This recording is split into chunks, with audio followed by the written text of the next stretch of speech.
Go live, go live. What is going on, everybody? Welcome to Arsenal PSV. Tony, shout out to you. What's going on, bro? How you doing, man? I'm good. I'm good. Looking forward to tonight. Yeah, me too, man. I mean, I'm looking forward to it in the sense that it's probably going to be 0-0, and it's probably the right result for us to go back and win it at the Emirates. But we're always looking for that goal. I know there's no sort of ruling or whatever, but we're always looking for that goal to take back to the Emirates where we can just go and finish them off. So that's really the plan tonight. What's your thoughts? Yeah, I mean, it's backs against the wall kind of stuff. The same team that we've seen play the last 3 games is back again. And we're just hoping that, obviously we can be solid defensively as a unit and try and nick a goal because, the front three, Ethan and Wary apart, haven't really clicked apart from the game against Ipswich, which was a completely different level of competition. Yep. Question. I'm looking for where the game is being shown right now. Amazon. I'm on Amazon. It's on. That's why. Okay, I'll just tune in for a second. Let me just load up the app. And there we go. Yep, there's the app. There's the app. Okay, right, let's go. What's going on, Gaza? Good evening, gentlemen. Right, I've just fired up mine. How are we? Right. I'm very Doing well. good, bro. Doing good. We're just about to go through the team sheet. So, team sheet today, guys. Ray in goal. Can you guys hear my television in the background? I think I might have the volume turned up a little bit too. All right. Team sheet is Raya in goal, Timber, Saliba, Gabriel, Lewis, Skelly. And then midfield, we've got Partey, Rice, Odegaard. So pretty much the back four, goalkeeper and the midfield set itself. We got Ranieri on the right, Trossard on the left, Moreno. So that's where we have the issues up front. As I said today, guys, I'm predicting a 0-0 game. I think the result would actually be good for us to go back and win it at the Emirates, which is all you can ask for in the Champions League. Wipe the slate clean, let us go there and beat them at the Emirates, and that is how I think we should finish this tie. At that point, we would have pretty much everybody back and fit again. On the bench is Neto, Setford, White, Kivior, Zinchenko, Tierney, Calafiori, who would probably go up front as a striker, Jorginho, Sterling, who could play a false 9 but never has had the chance to, Butler, who's never going to play, and Campbell. Tony, what's your thoughts on the team sheet? Yeah, as I said, I mean, it's a fairly steady feeding of the same group of players. So I just think if we keep it solid at the back and continue to do the things that we do and maybe try and nick a goal, then yeah. I think Gary, what's your thoughts on the team sheet?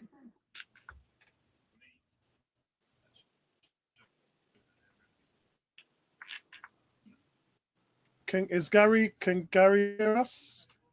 Oh, Gary, you're on mute. Yeah, I can hear you. All right, good. Yeah, you're on mute. Yeah, no, I can hear you guys. Yeah. What's your thoughts on the team sheet? To be honest, I'm a little bit disappointed in the team sheet, man. Yeah, I'm a little bit disappointed in the team sheet. It hasn't worked in the last 2 games with Marino up front. I think he lacks a lot of movement. I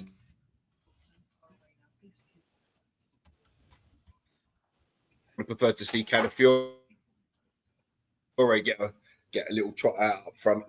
He seems much more mobile and more better instincts attacking wise than Marino. So, but we'll see. The left back see how it goes. Hopefully, we can keep it. Gary, you want the left back to play centre forward? Yeah, Gary's stream is cutting a little bit. Hopefully, we'll get that fixed. Gary he's frozen now, hasn't he? Yeah, he's frozen. So hopefully Gary will be back and we'll get that fixed. look, I don't think that Gary would have any. Oh, look, Gary's come back to us now. Gary, you're cutting out and your video's a bit shaky, and we've lost him. So he's going to go and sort of reset that up again. I think Gary speaks for all of us, guys. I think he speaks for everyone when he's saying he would he would like it to be mixed up a little bit more. But he, in truthfulness, guys, he really doesn't have much to play with. Very little, in fact.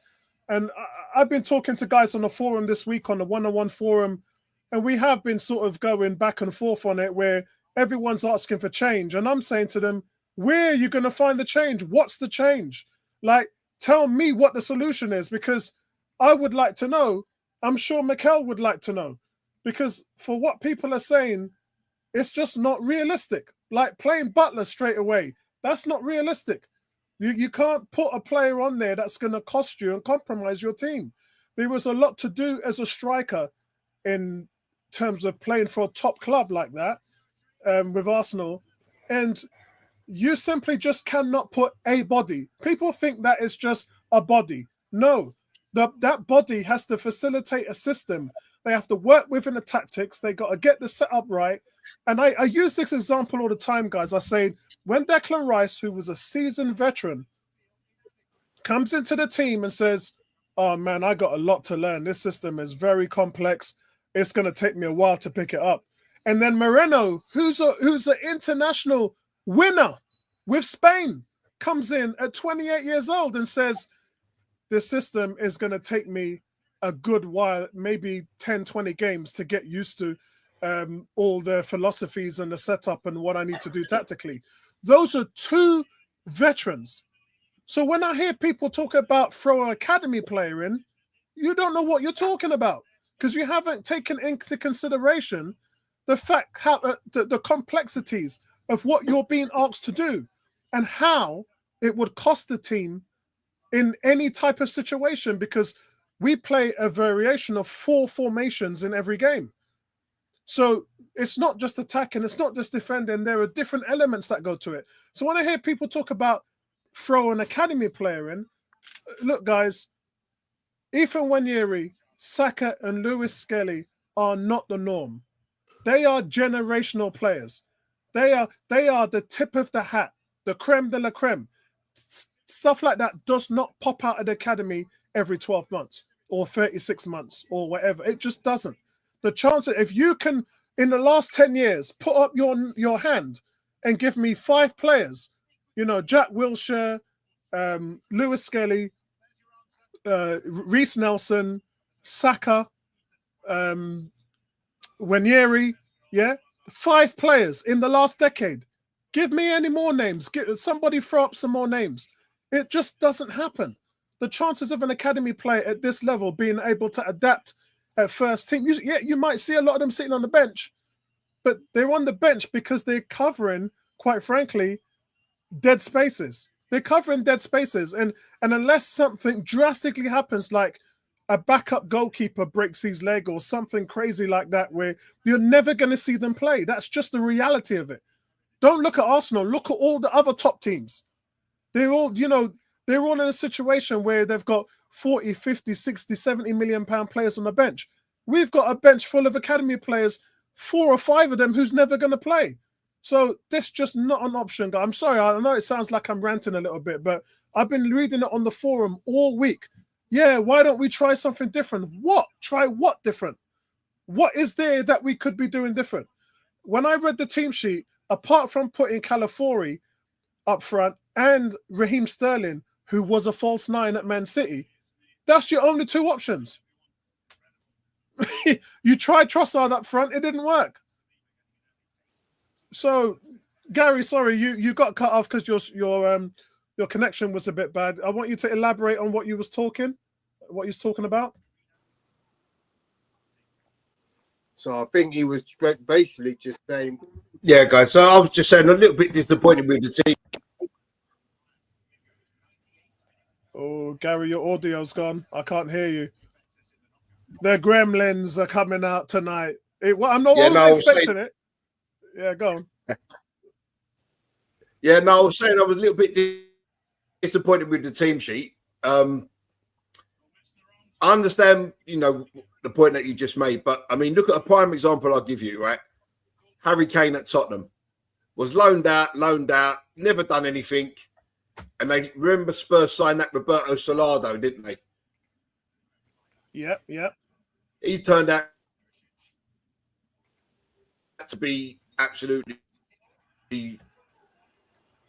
useless.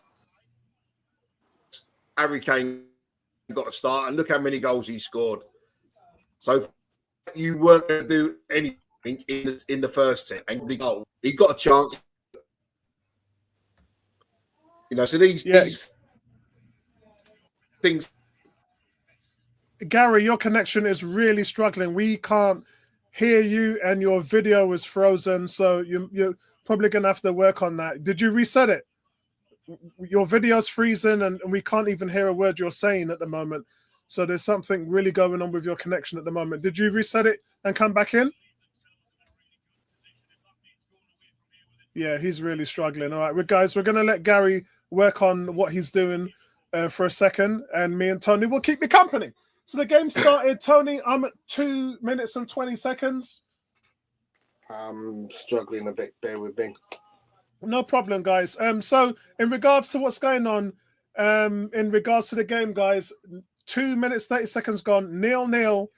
And what do PSV Eindhoven have to challenge Arsenal with? Because I did talk about this the other day. I said the last time we played them, and Cody Gakpo was the captain, he was all over us. He was unplayable.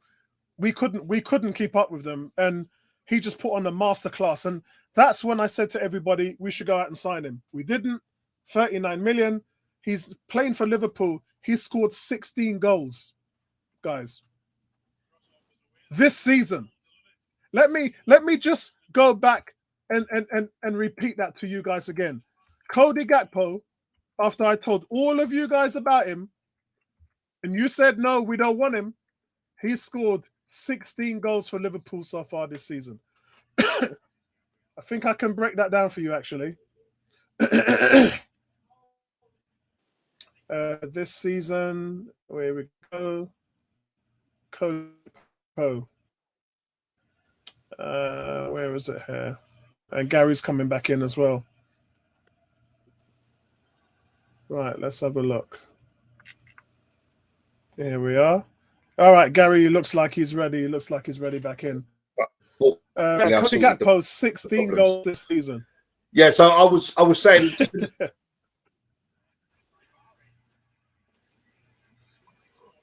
Yeah, I was just saying I was a little bit disappointed with the team sheet, with the lack of change. I mean, what he's tried in the last two games hasn't worked. But he's just like, he's so risk adverse. Like I said, the prime example would be Harry Kane. He was loaned out to numerous clubs, never really done anything. Was nowhere near the Tottenham first team, and they signed that Roberto Salado, didn't they? He turned out to be absolutely turned. Harry Kane got a chance when he picked up an injury, and the rest is history. Sometimes you just need a manager to take a chance. You never know what's on the bench or what someone can do if you don't take that chance. Yeah. You know, I'd have even preferred to see Calafiore up front today rather than Marino. I can't believe you're saying that, Gary. Well, no, this is just in my opinion, Tone, isn't it? I think Calafiore is a bit more active. Marino, where in the history of Ricardo Calafiore, as much as I like him, you could ever play him as a striker.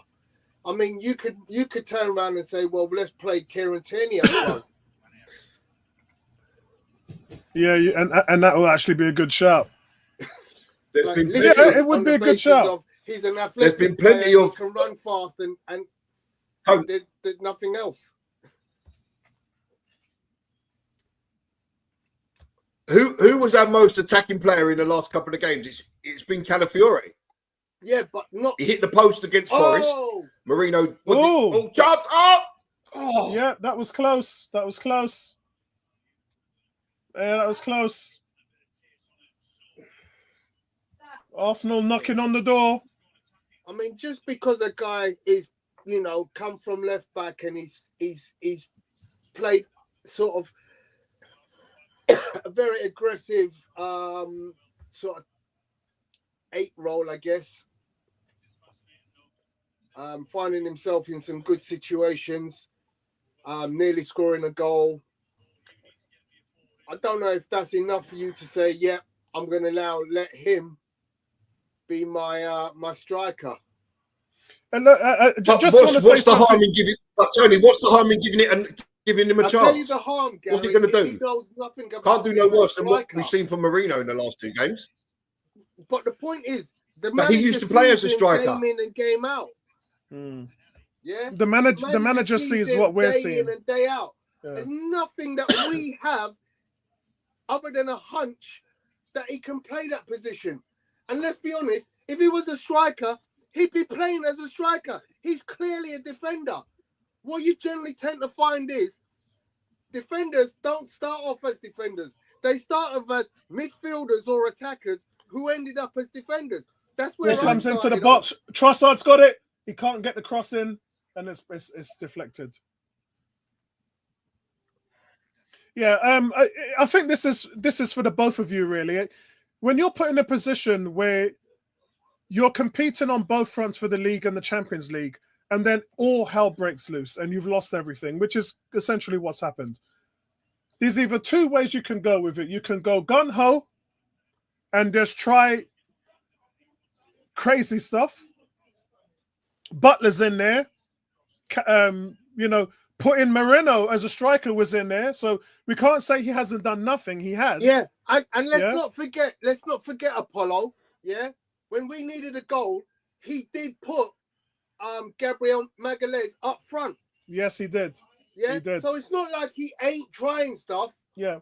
But my point to Gary, let's be honest, we play attackers in attacking positions because that's all they do all day, every day. But my point to Gary, and Gary used the word risk averse.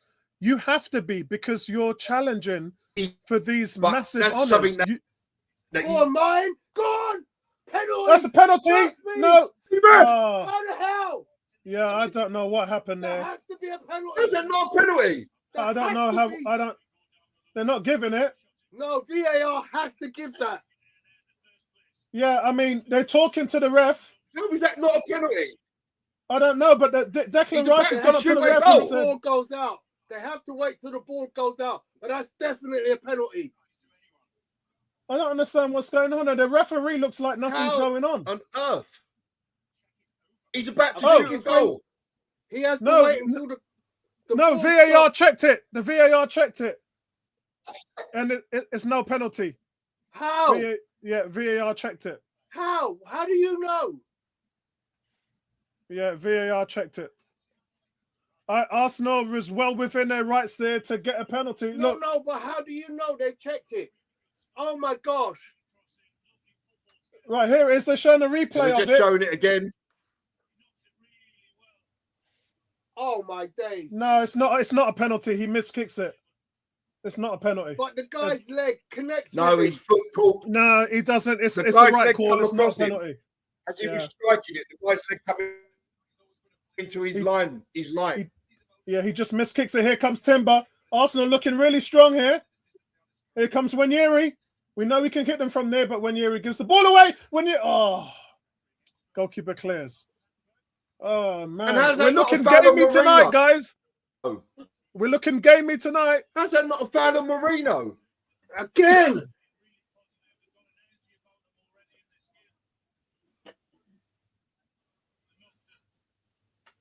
No, it's not a foul. It's not a foul. Oh, that could have broke Marino's ankle.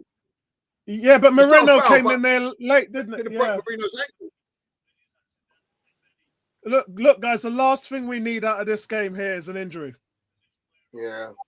The last thing we need is an injury. We're looking gamey here tonight, though, boys. Well, that's good. That's good. If there is an injury, let's hope it is to Marino. Then we might see Nathan Gary? at the Deji.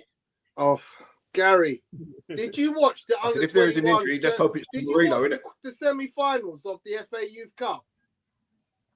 or the quarterfinal. Yeah, I watched Man that. United. Yeah. Oh, The what a pass! quarterfinals what against Man United. Go on, you're through, Rice. Oh, Rice with it, shot! Yeah! yeah! Offside! No, he's given offside. He's given offside. God. Offside. Unbelievable. Oh, man. What is going on? What a finish from Declan Rice. Needs to do more of that. Hold on. Is that off? Oh, That doesn't look offside. Oh, I That don't is- know whether that's doesn't look off. That's close, man. How are they It was not close. looking at that? Yeah, it was close. They Tony, didn't it draw was no close. lines. I didn't see any lines, but they give it offside. It was By a close, toe. Tony. I'm not going to lie. There's another Close. player there. Yeah, it's a tough one, guys. I think it's the right call. I But don't think it is Apollo. Sabari didn't make a... yeah, it's a close one. Oh, wow. Foul on Nathan and Wary again. They didn't call it. Sorry, guys, I haven't forgot about you in the chat. A lot going on. Cam says D's Calafori and Tierney are the best offensive Shoot, option. Marino. What are you doing? Oh, madness. How are you trying to pass the ball there? And D says, I'm Turn at it. peace. I'm done with this season. We'll be lucky to scrap top 4 back at half time. Emerson's gone for 2-1 Arsenal. 18's gone for 1-1. Cam's gone for 2-0 Arsenal. I went for 0-0, but it ain't going to be 0-0 if it carries on like this. Oh, they're showing their replay. His left showing- boot was Yeah, offside. yeah. They just showed Yeah, it. his His leg left boot was was offside. offside. Correct decision. Yeah. Oh, that's a high boot there. How? He's How given was foul. he He's giving given it to free kick to them? them. it's a high boot, and he, This is unreal. This this is is unreal. bonkers. He's given ball. He's given ball. Where's the Jesus foul? Christ. He doesn't blow his whistle.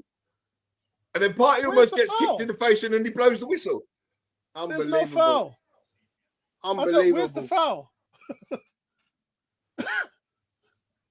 Where's the foul? So the free kick comes in, goes deep, and it's out. Yeah, Moreno gets Just the got to clear clearance on that ball one. better, Marino, man. Just poor clearance, man. Hey, listen, it's a clearance, gal. Be grateful, man. You just need to Madness, get something on it man. and get it out. Look where it is. It's back with their goalkeeper. That's a clearance, bro. What? I can't believe that. Did you see the finish from Declan Rice? Why doesn't he do it more often? Well done, Oh. Lewis Kelly. It's just how it is for us, Tone. It's how it is, man. It's awful. It's awful. Yeah, it's just our luck at the moment.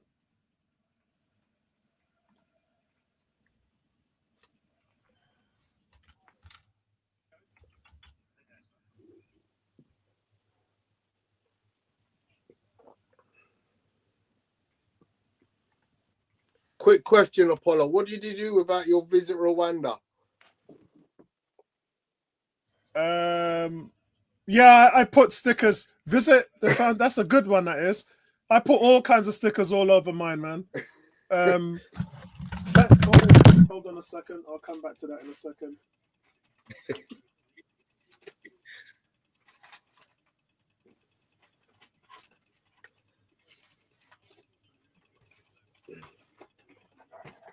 Just lifting up my keyboard. Sorry about that, guys. One day my microphone's going to break. And then that'll Well give done, me an excuse Martin. to go out and buy another one. Well played, Odegaard.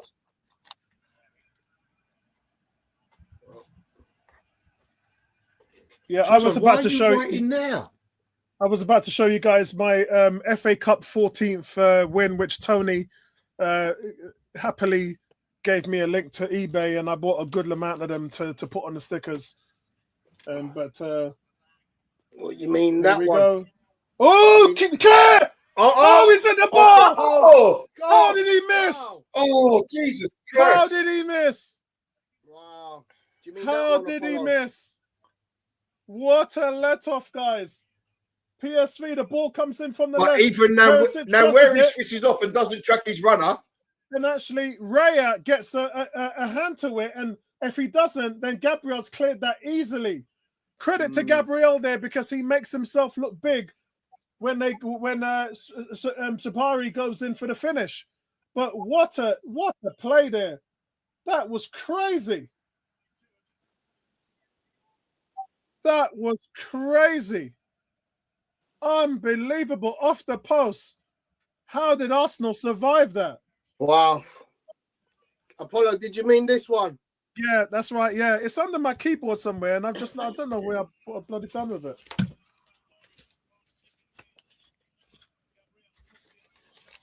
I don't know what I've done with it. Yeah, so thanks to Tony, I've got all them stickers, and I've even got some custom ones, which I'm going to show you guys here. These are, oops, sorry. I've got some custom ones here, which all say, can you see that properly? Yeah, I can see it. Yeah, it all says YouTube channel 101 on Arsenal, just for a little bit of advertisement there. And there's a place you can go on eBay that will just custom make those stickers up for you. Nice one, Lewis. Well done. And I think with that being said, got a bit lucky there, Tone. So this is what Tony Cox says. For you guys who don't like the Rwanda, go out and buy yourselves these. Recommended by Coxie himself. Yeah, get it! And there it is. Jurian Timber! Come on! Jurian Timber. Jurian Timber! What a finish. What a finish. Brilliant. That is Arsenal's first goal. From Declan Rice. It was. That is Arsenal's first goal in nearly 4 hours. Wow. Unbelievable. Totally deserved. Yeah. Deserved. We were saying it was a good start. Breakthrough, guys, for Arsenal. You can see here. Here's the replay. Lewis It starts off on the left. You earn your luck, Gary, don't you? Declan Rice again involved in it. You surely do. That's a good finish there from it's a good header. The cross from Declan Rice. What a lovely cross from Declan Rice. Yeah. Timber just Timber brilliant. gets up like a salmon in the river. Bang! That. That's a brilliant header from Timber. That's a brilliant header. Yeah. Brilliant. Come on, you Gunners. Fantastic. Listen, I've already seen us create more chances in the first 18, 19 minutes here than we have in the last two games.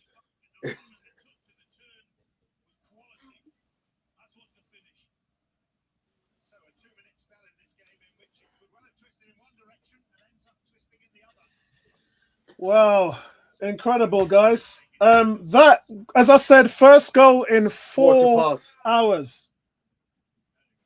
And they have been playing better. They've like I said, the word I used was they're looking gamey. Well, they're on it tonight. Skelly there, excellent, coming into midfield. Good cross. Cross it. Yeah, nobody challenges that one. one. That is a great cross. Yeah, nobody challenges that. Nobody challenges that one. That is a great cross. So was it Trossard that put that cross in? It was, yeah. Yeah. He needs to deliver. No, Declan Rice. I want that one just there. Yeah, that was Trossard. Yeah.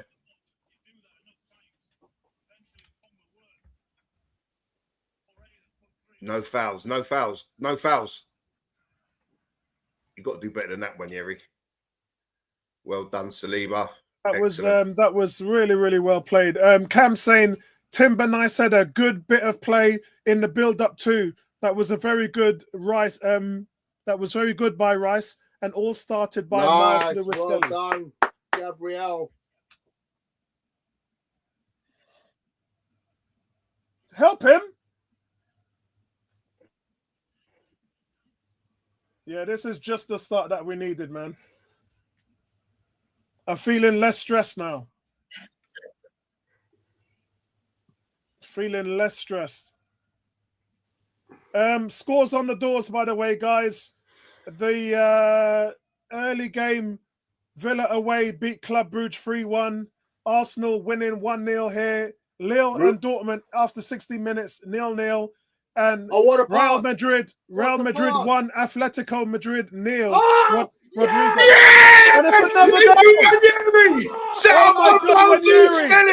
What a goal! Oh, what a goal! What a It's goal. madness here. Who said 2-0? Fernandweri. Come on. Brilliant. Come on, you boys. Unbelievable here, guys. Total domination so far. Yeah, it has been. What a pass. But do you know what this shows, guys? It just shows how hard the Premier League is, doesn't it? Because Yeah, it we've does. created more chances in 20 odd minutes than we've What a created in finish. 2 whole games. What a finish. Crossing. Yeah. That is the Hale end. That's the Hale end, guys. Goal, isn't it? Lewis Yep. Skelly to Ethan Nenweri. That's right. It's the Hale end goal. That's a goal made in Walthamstow. Yeah. That's a goal made in Chingford. Nice. Love that.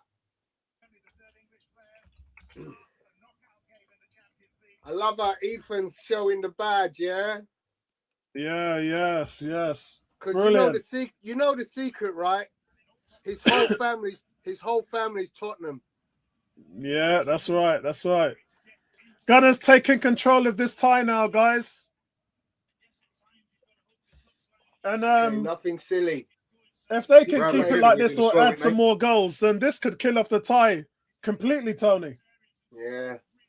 I mean, to be 2-0 up away from home in the first leg of a Champions League. In 20 minutes. Yeah.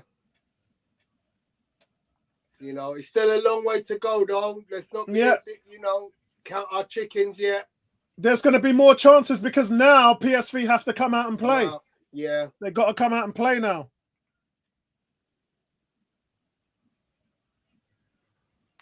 They've got 2 guys offsides. Come on, Lewis. Offsides there. It's a good ball through. Well played, Well William done. Saliba. Well played, done, William Saliba. PSV pressing the hell out of us now. That's not a good ball there. Oh, that was unlucky, man, because Trossard was making a decent run there. It's not a good ball. Why is he giving a yellow card? He's giving yellow card for Lewis Skinny. Oh, come Yeah. on, ref. What No, kind of that's- nonsense is yeah. that? That was not a yellow card. That's never a yellow card. What kind of nonsense is that? Oh, yeah. It's the little pullback. Pullback on the shoulder. I don't see anything wrong with that, Tony. I didn't see anything with that. I can see Players how pull that- each other's shirts all the time, Tony. Yeah. If but I you was to can't give a get yellow rid of card it. for If I was to give a yellow card for every shirt pull we see, come on, Tony, man. Yeah, but it's where it happens. Yeah. He looks at it and thinks like maybe it's a threatening opportunity, and therefore it's a deliberate stopping of play. Oh, David I'm Raya, man, surprised- you give him a whole heap of goals to aim at there, David Raya. Oh, Jesus, man. He and might I be over by was the other surprised post. they didn't have. I was surprised they didn't have the draft excluder there. Got away with that one. So, guys, that is Ethan Wanier's 8th season. 8th this season. 2 and 6 years in the old. Champions League. Yeah. Go on. Oh, unlucky.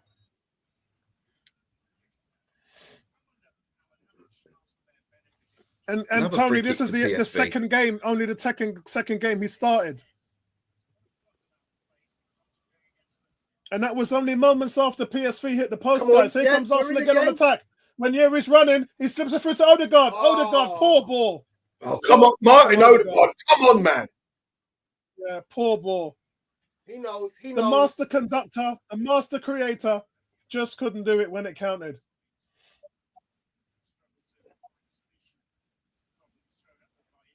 Here come PSV. No fouls, Lewis Skelly. Please do not get Looking sent for the off. overlap.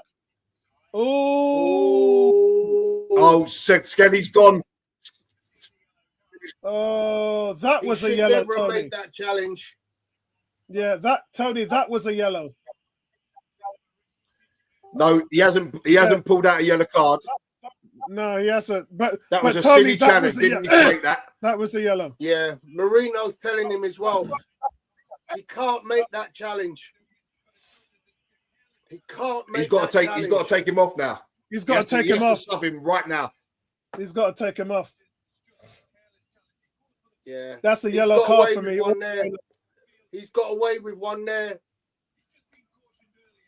He's got away with that. That's another yellow card. He is very lucky because that could be his third red card in the season. You just got to stand. You just got to stand on your feet now. Yeah, you have to. You just got to stand on your feet now and do not make a challenge under any circumstances. Yeah, he's got to take him off. He's got to put Calafiori on. Well done. I wouldn't even push him straight away. Yeah, he's got to take him off. Take him off. Yeah, I would. More, he's gone. And that would be his third red card this season. Exactly. Checking for a possible pet. That's a yellow card all day long there. That is a definite yellow card all day. It's not even arguable there. Yeah. We have to be honest and say we got away with one there. Yeah. Did I send? I don't. No, the game's did I send Cranky? Let me see. Let me just check. He's got to bring Calafiori on straight away. You can't leave it another 20 minutes. Tony, did you send Cranky a link? I normally do. So hold on. Let me just. Yeah, Cranky saying take him out. Let me just send him a link. I didn't send him the link, but I normally do, but I've just been so busy today. Work day, innit? So let me just see if I can find him.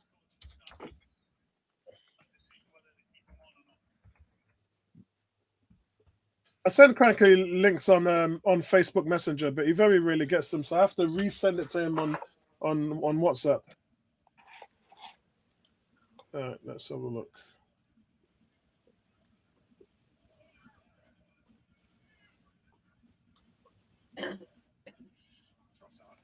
Right. Yeah. Oh, unlucky. Oh, unlucky. So unlucky, Trossard, man. That would have been what a ball that would have been. Yeah. He's got to take him out, man. You've got to take him out. Come on. Right, Cranky, I've just sent you the link. See, if you're not doing that, join us. This to me is a little bit of bad management here because one more tackle, he's going to get sent off, and then we're down to 10. And then the whole complex of the game changes. Let's leave all the bad management for Cranky when he comes in. I love the kid, but you've got to protect him. You've got to protect him out of this situation. Cranky's saying he will join at half time. Yeah. As I said, that should be three red cards for him. Yeah, man. Yeah. Cranky's laughing.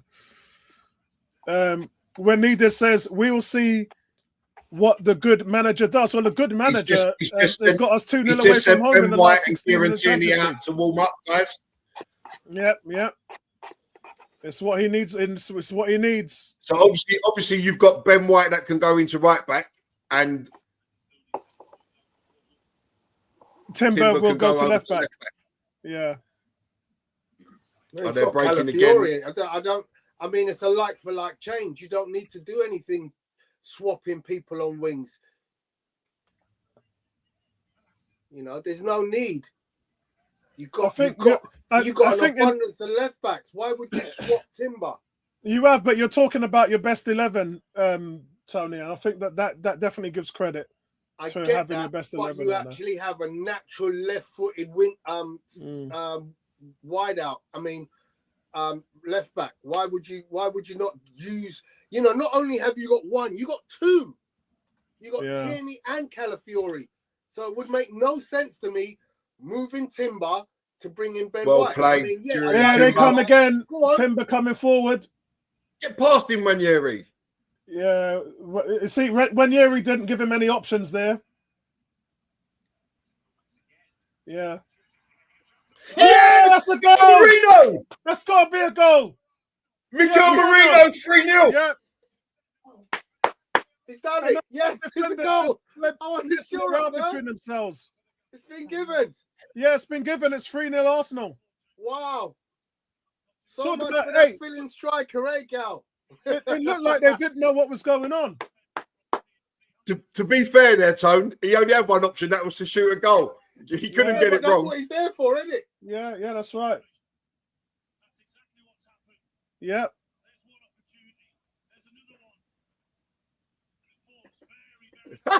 He finishes it nicely, tried to though. pass the ball off It balance is and he just fell so over. now he's a striker again. Go That's a on, good strike. striker. It looks like it's No. right through his legs. It's a good No. finish. It's a very good finish, yeah. Very good finish. It's right through his legs. What they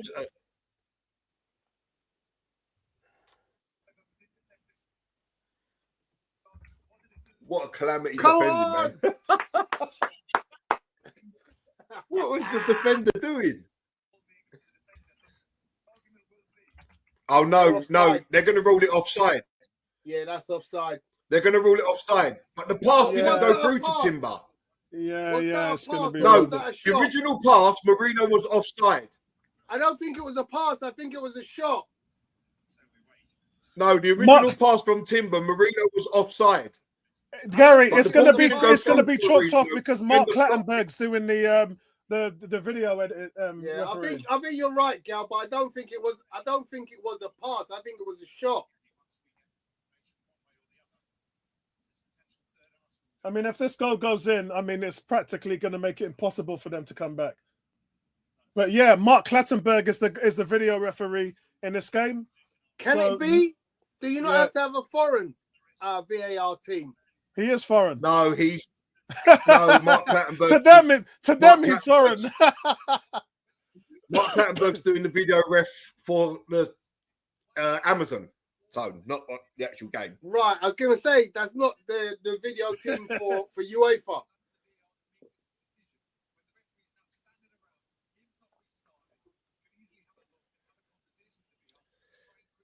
Because they can judge Marino interfering with play because the defender has to intercept the ball to stop it from getting to him. Yeah, I hear that one, Gal. I hear that one. Why are we waiting so long? It's not that difficult. We got one clip of it and we made our mind up. He's about half a yard offside. Yeah. So, guys, maybe they're thinking the same as me. Maybe they're thinking it's not a pass, it's a shot. The player isn't interfering with play. Yeah. I don't think. If it's not intentional.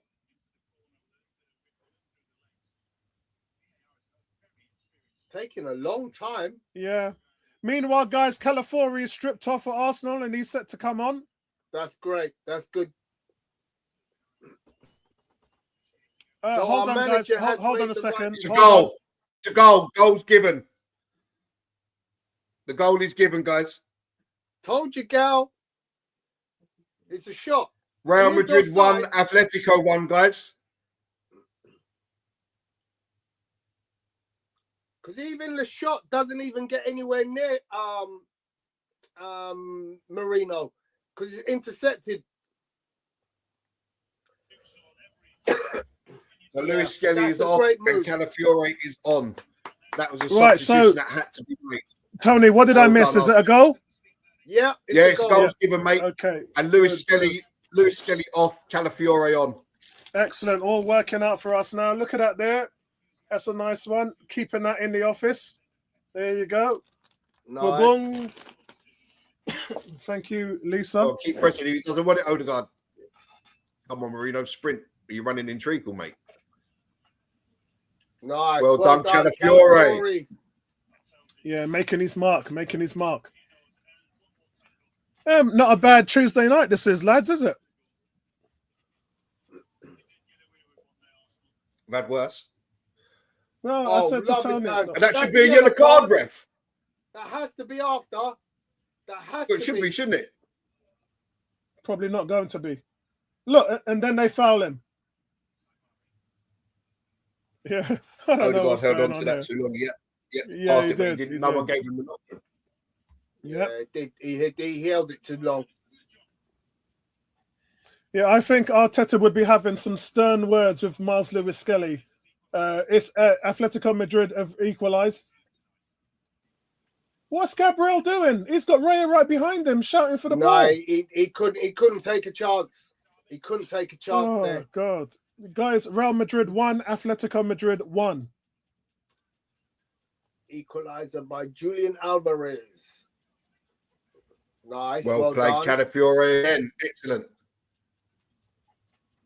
Well played, Thomas Partey. That'll do. So what's you guys' thoughts on Partey looking like he's leaving now? Say that again, Apollo. What's your thoughts on Thomas Partey now looking like he's leaving?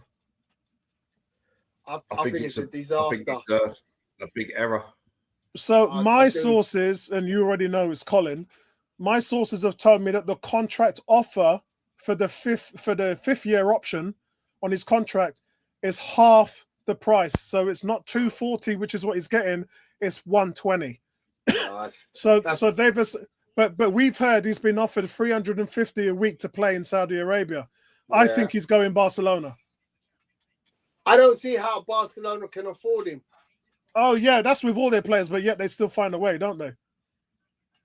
I mean, I get it. You don't have to pay. Calafiore, what have you done? Get it away. Get it away. That's good play by Trossard. Poor clearance from Gabriel, though. Yeah. I mean, he has said, Tony, on a few times that he would like to return back to Spain. Yeah, I mean, that would make sense. But, I mean, also have to do everything to keep him. I don't think they're doing enough, to be honest. And then it is what it is, Tony, in regards to Tony. You look at Real the Arsenal area. Tony, you look at Real Madrid, look at Bayern Munich, look at PSG, look at Barcelona, and you tell me, Tony, tell me now, if any of those teams are cutting those players' salaries when they're in their 30s. How much money do you think that Luka Modric earns? And he's 39. Yeah. Yeah? Also, I'm mad. Do you know how old Thomas Partey is? He's 31. He's 39. Yeah? He's 31 years old. Oh, great take on good. Oh, lucky offside. Offside. Yeah, that is unbelievable. It's crazy, Apollo. He's easily your best number 6 by a country mile. Bro, you know, people have to bring up Rodri's name in terms of who's better than him in the Premier League. If we're talking about those levels, then honestly, it's madness. And it's not like you're keeping another 6. Yeah. You know, you're gonna lose Jorginho, guaranteed. It's madness. So it makes no sense. Again, you're losing 2 players, and you think replacing it with 1 suffices. You must be mad. It's just, it makes no sense.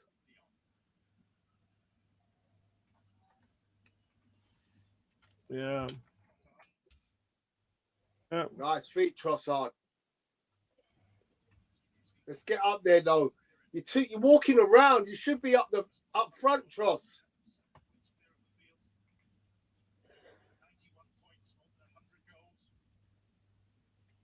So far, this has been an awesome display. Nearly 40 minutes gone, guys. Arsenal up 3-0 away from home in the first leg.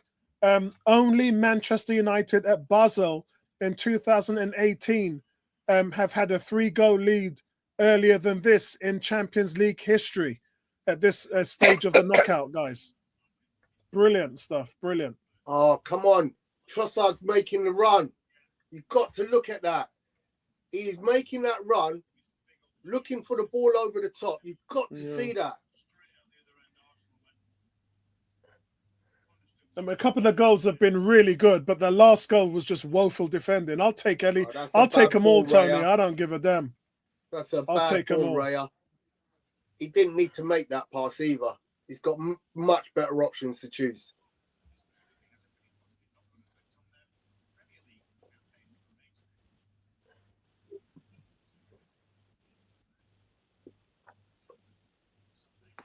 Stand him up.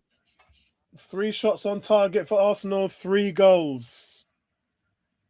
Corner PSV, good defending from Calafiore, gets out to block the cross from Perisic. So, Gary, we've just got 3 goals in the last 3 shots in this game. Previously, before that, we've had 2 shots on target in the last 55 shots. Yeah, shocking statistic, that, isn't it? Penalty. He's given penalty to PSV. He's given penalty to PSV and a yellow card to Thomas Partey. And a yellow card, yeah. And he had no qualms there. He took it straight out.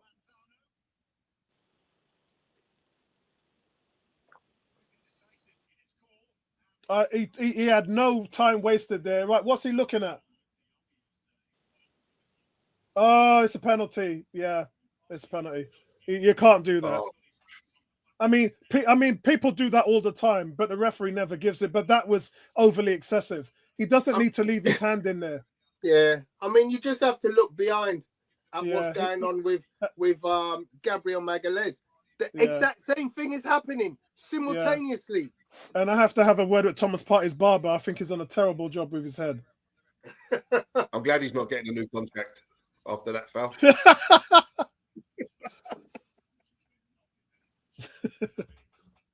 Let's see if David Raya jumps 3,000 yards early, like he did in the shootout against Man United. Well, remember in the Champions League, he got us through in the other game against Porto, didn't he? With those saves in penalties. Yeah, it's not he couldn't. All that dancing about the line, he didn't even move. Stand still, you donut. You don't save those ones, mate. Yeah, you don't. What you do. Alan Shearer and Harry Kane would be proud of that, considering that's all they ever did was hit penalties.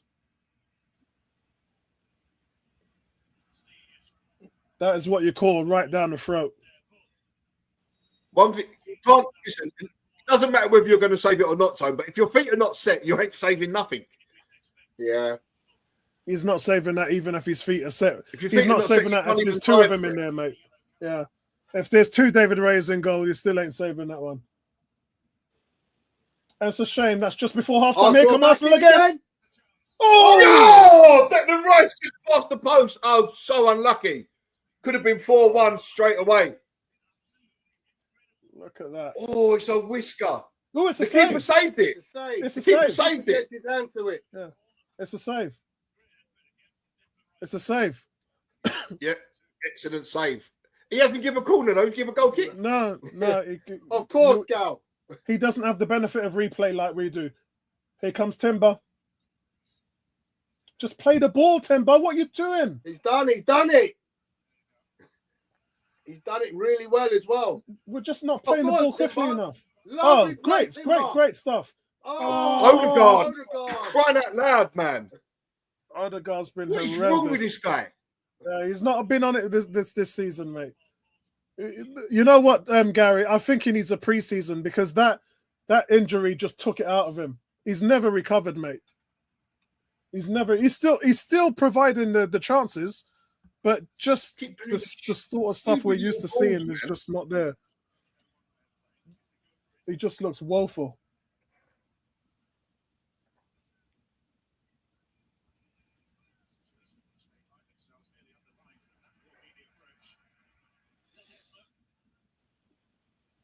Yeah, we're just unlucky that one had to be a penalty.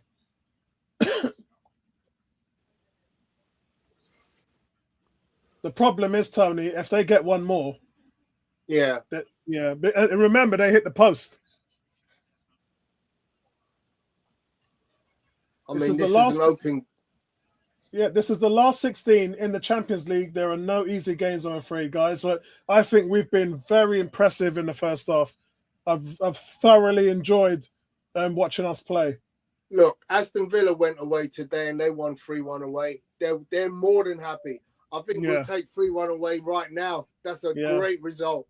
Yeah. You know, and to think that when we come back, we should have a much better team. Oh, of course. Oh! And they've headed over the bar from 6 yards out. Luke de Jong. How did he miss? Who put that ball in? Who's that number 3? Tariq Militia, the guy from Man United. I was going to say that. He's a loan from Man United, isn't he? Yeah. Tariq Militia, or whatever his name is. I know who that player is. Malacia. That's it.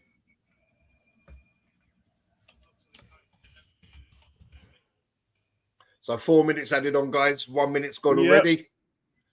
Cam says free away goals. Remember, there's no away goal rule. Count. Yeah, they don't count anymore. If it's a tie, at the end of the second leg, extra time and then penalties, regardless of the amount of away goals you've scored. Oh, Thomas. What the hell? No, that was Timber just threw him to the ground there. I don't know what we're doing. We're giving the referee these easy decisions to make bookings on us. I think he fell somewhat easily.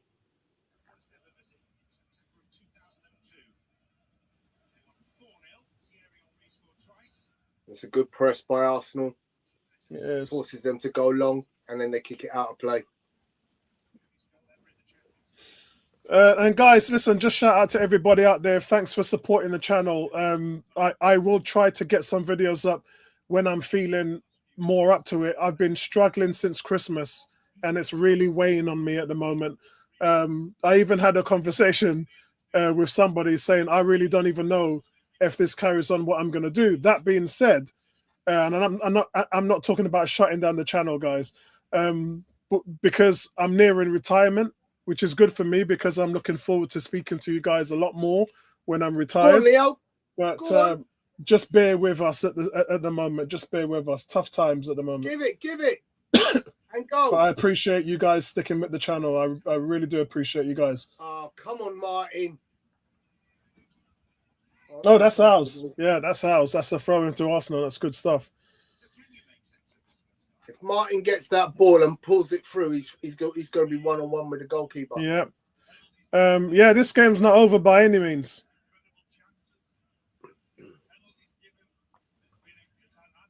I mean, what you've got to remember is they're going to get a ticking off at half-time. They're going to come out like a wounded animal. They are, but then, as I said to you before, it's when you push up, you're susceptible at the back, and that's for us to take advantage of that. It's completely different to what we face in the Premier League because everyone's in a low block, and because we ain't got no ability, it makes it very difficult for us to do anything in a low block. You know, even with a full team of starting 11, it's tough. So when you've got no strikers, it's almost impossible for us to score at the Premier League level. So the fact that they're going to be more open in this situation and allow us the space, I think it suits us really, really well. Well done, ref. Not taking any rubbish. Perisic basically just threw himself to the ground. Yeah, to see this half out. That's it. That's the end of the first half, guys. And that's half time. Very entertaining half. Tony, do you want to take half time? I need to take a breather. Yeah, sure. Go ahead, buddy. So, half time it is.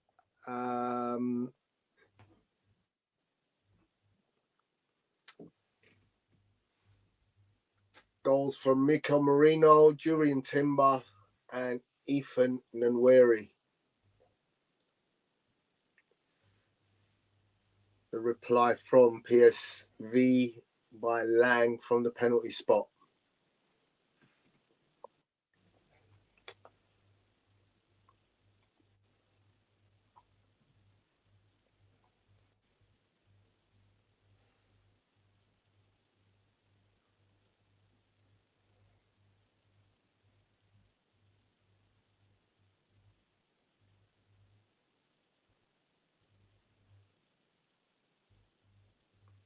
So I'm just trying to pull up some stats, but in the meantime, very entertaining half. Just a shame that we conceded some penalty.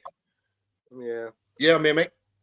So I said to say entertaining first half. Just a shame that we conceded that. So I hear that Sesko has a release clause of 66 million that could go up to about 72 million. Depending on where they finish in the league. What's your thoughts?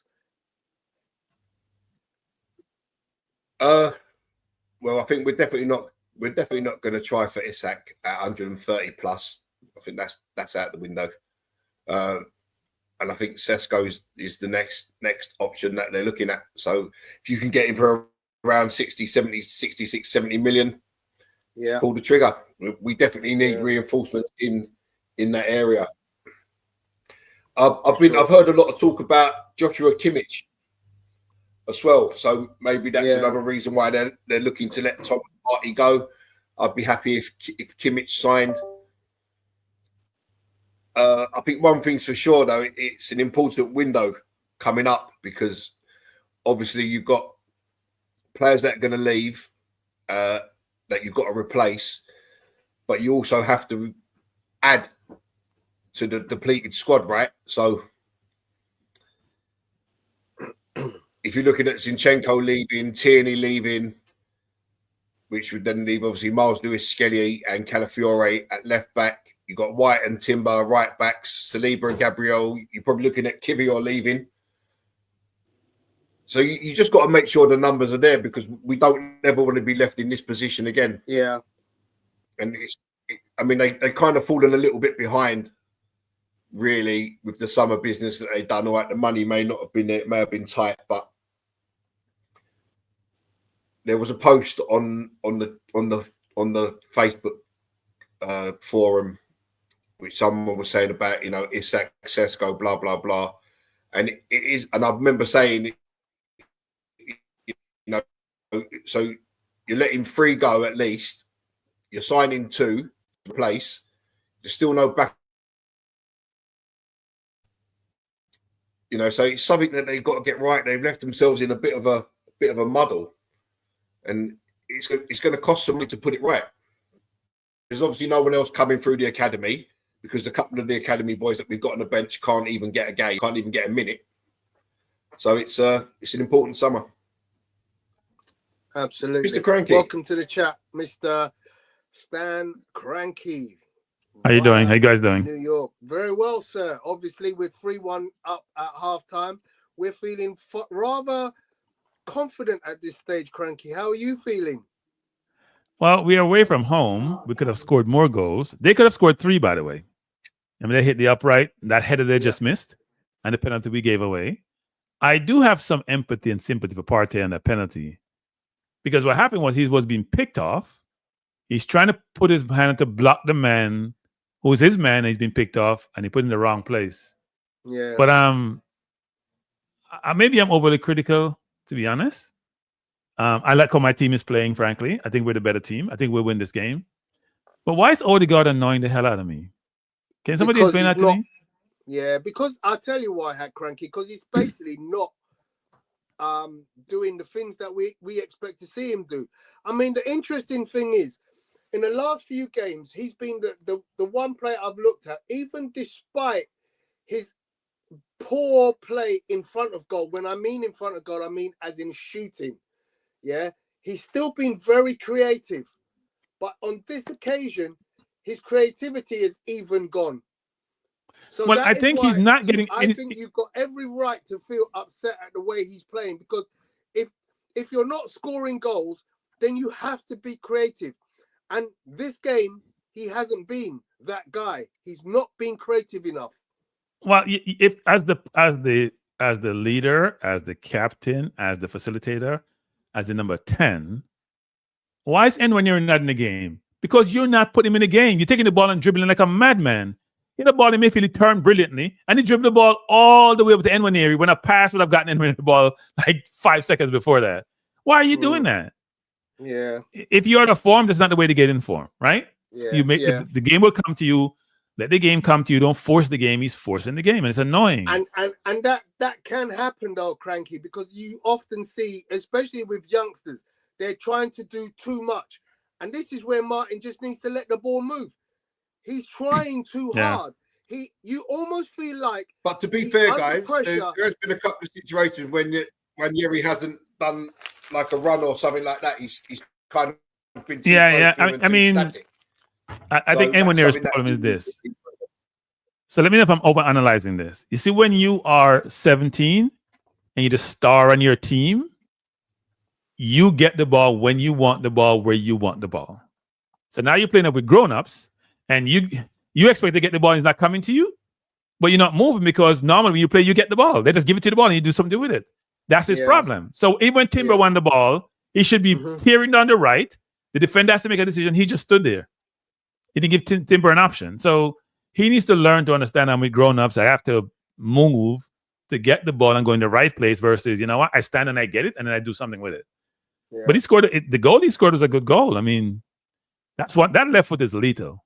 It is. And we have to get him in position to shoot with his left foot. Yeah. What's your thoughts on the Skelly? He should be off, right? Oh, that's a clear. You know what? In replay, the tackle is not as bad as it looked, right? Because you really didn't hit him and hit the ground, and then the man went over his foot. But it's a clear yellow card. It's a clear yellow card. And as he got the yellow, the first yellow, I said to myself, I hope he doesn't do something stupid. I hope he doesn't do something stupid. Because when you're 18 and you're young and you're rash, that's what happens. It should have been a yellow. If you're PSV, you're aggrieved that a yellow card was given. Tony, when he's running to make the tackle, I'm like, fake the tackle, right? Fake the tackle. You know what it's going to be. If you miss, you're in trouble. And if it was in the Premier League, it would have been off actually. Yeah, zero doubt. Because the players would have pressured the referee more. They tried to pressure the referee, but they need to be more vociferous and more boisterous to get that yellow card because it was a clear yellow card. It's a shock. It's shocking. It's not yellow card. Yeah. To be fair, but we got to challenge it. Rice had a chance. Yeah, go ahead. Tackle, he knows. Well, he sheepishly walked away. I mean, he didn't know what to do with himself, right? Yeah.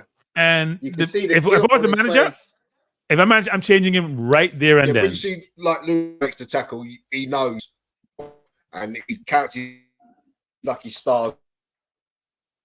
The problem for Lewis is he's now developing a reputation, right? 3 straight games. Isn't it 3 straight games? Or 3 out of 4 games. He's got to overturn red. He has a red, and this should have been a red again. Yeah. That's not okay. If you are an 18-year-old trying to make your name, so then players will target you because they know you may make a mistake. It's not a good thing. And he was playing well too. Yeah. That's the worst thing about it. And you know, this is what Apollo was saying, and this is what I will say to a lot of people. You have to look at these youngsters and go, there's a lot of pressure on them. And much though we love to see them when they're flourishing, sometimes you have to remove them from the limelight. Sometimes you have to be very careful that an occasion can get to a young player. Yeah, but the problem is, Tony, with seasoned players who play regularly in this level of football, they kind of have got some resilience in them. But these young players, they haven't had an opportunity. So, you know what? A reckless decision by him. The manager did the right thing. Now, he had to pull him, but first of all, I don't trust Calafiori, I'll be honest. I watch enough of him to say he's a very rash player. And this is not the best team we're playing, so he may get away with it. But I do think you don't want to kill the player's confidence also, right? He's 18, he's impressionable. You take him out and put him on the bench, he's going to be like, so you gotta boost him up, but he has to understand that he has to make better decisions.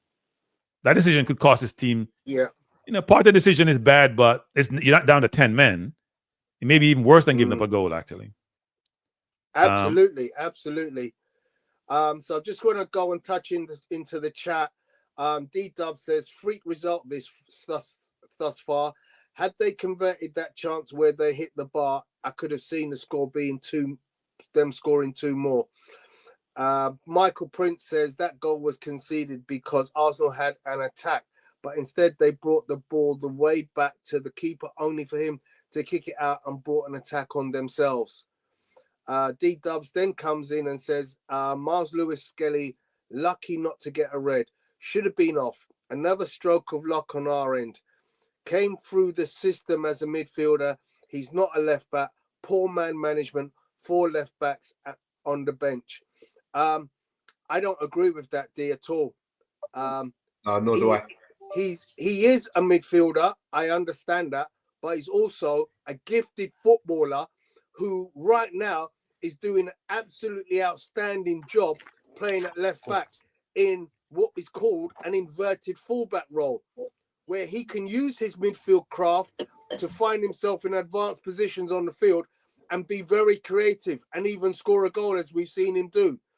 That is what the manager likes. Now, the manager has given himself a very good set of options at left back, and he's chosen Miles Lewis-Skelly over the 3 other options that he has. The question is, does he then say, okay, is Miles Lewis-Skelly good enough to play centre midfield? If so, what is his role? Is he a 6 or is he an 8? Yeah. And he plays both, doesn't he? He plays both 6 and 8. Yeah. And that's the difficulty, which is why he's playing left back, because he's clearly not feeling like he wants to play him at the 6 over Thomas Partey, and he doesn't want to play him at the 8 over Declan Rice. So I tell you where he can be useful is left back. Yeah. Well, look, it's not left back, right? Because when you're playing the inverted, the old left back construct is not really. He wants him there because it's how he plays Zinchenko. Zinchenko plays midfield for his country. He wants a midfielder there who have left back capabilities versus a pure left back. Instead of play Tierney. Tierney's the best left back we have, I think. Left back. Tierney can't play the inverted. Yeah. Right? Tierney can't play the inverted. That's why I killed Tierney. Because Tierney, to me, going down that wing, crossing the ball in the box, that's something we need. We don't have. But he can't play the inverted, and the inverted is paramount for Arteta. Yeah, absolutely right, Stan. Your thoughts on it, Gary? I caught you with a mouthful, didn't I? Yeah, totally agree with everything that Stan just said. Yeah. He plays the left back role really well, but I mean, D goes on to say MLS should be played in midfield, where he benefits goes back to the manager. Team is when he comes inside inverted. He's very good on the ball. He's got a good passing rate. Gary, you're breaking up, so we missed a bit of that. I'm not sure if Stan, you was able to hear that. No, he's just saying he's talking about how he plays the left back role or the inverted role. Yeah, which is. I mean, again, you know, I look at players, right, and you know, we are not seeing stuff that the manager sees. So when you say MLS should be played in midfield, well, he probably plays in midfield when he's in training and probably thinks to himself, who do I play, MLS or Thomas Partey? Well, I know who I'm playing. It ain't going to be MLS. And then he thinks to himself, well... No, MLS has to play where he's playing. There's no space for him in the team. There's no space. Right? There's no space for him in the team. You can't... And he wants him in the team. That's why he plays him at left back. Yeah. I think sometimes it's just a case of the manager getting hold of him or the senior players getting hold of him and saying, look, calm down. Yeah, nothing rash. Play your football. Yeah. Don't get involved in anything. I just think the first yellow was a bad yellow to take because he would have won the ball without touching the man. He spun the man, right? He'd have won the ball. He just put his foot around the man and win the ball. He didn't need to touch the man to win the ball. Yeah, and again, you know, that's that aggressive English style. You know, it was a little bit too aggressive in that situation. Yeah. 18 wants to know, what US channel are you watching the game on? Paramount Network. I'm behind you guys. That's why I'm not coming on. I'm behind you by a good distance. When you guys are getting excited, I have to wait to get excited. So I'm gonna watch it. I come back when the game is done. Yeah. I'm doing a show tonight. I'm doing a show tonight too on Messi Mania in Jamaica. You know Messi's supposed to be playing against in Jamaica in this month. This month, I should say. Should be good. All right, buddy. We'll catch you after the game. All right.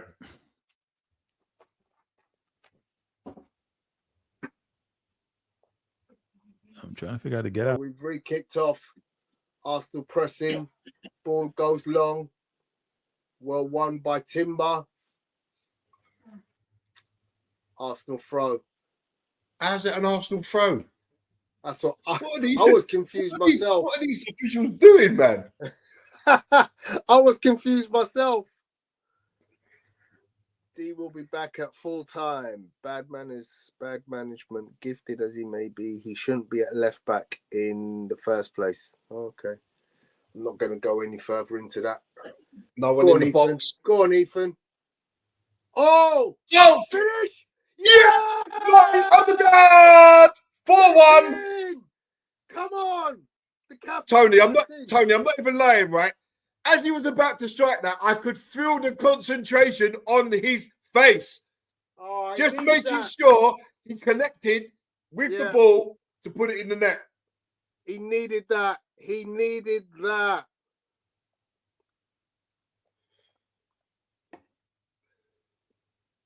Excellent play. Well done, Marino. He even looked like Kai Havertz in that build-up.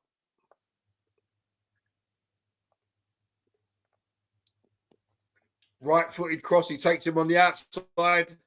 Bad goal. Terrible goalkeeping. And to be honest, the finish wasn't great because it went under the keeper's hand. He had the whole side of the goal to aim at, and he put it so close to the keeper. The keeper may have had to save it, but it went in, and that's all we care about. Absolutely. We will take that all day with pleasure. 4-1 to Arsenal. Arsenal on the attack again. Down the left with Trossard. He's got 3 players. He finds Thomas Partey. Partey just does what Partey does, moves it around nicely. Oh, what a pass from Trossard. Oh, lovely. Yeah! It's fine. Leandro Trossard. It's fine. Come on. What a game. What a game goal. of football we have. It's madness. Madness. What a start to the second half. 2.5 Madness. minutes played, and we've scored twice. Unbelievable football.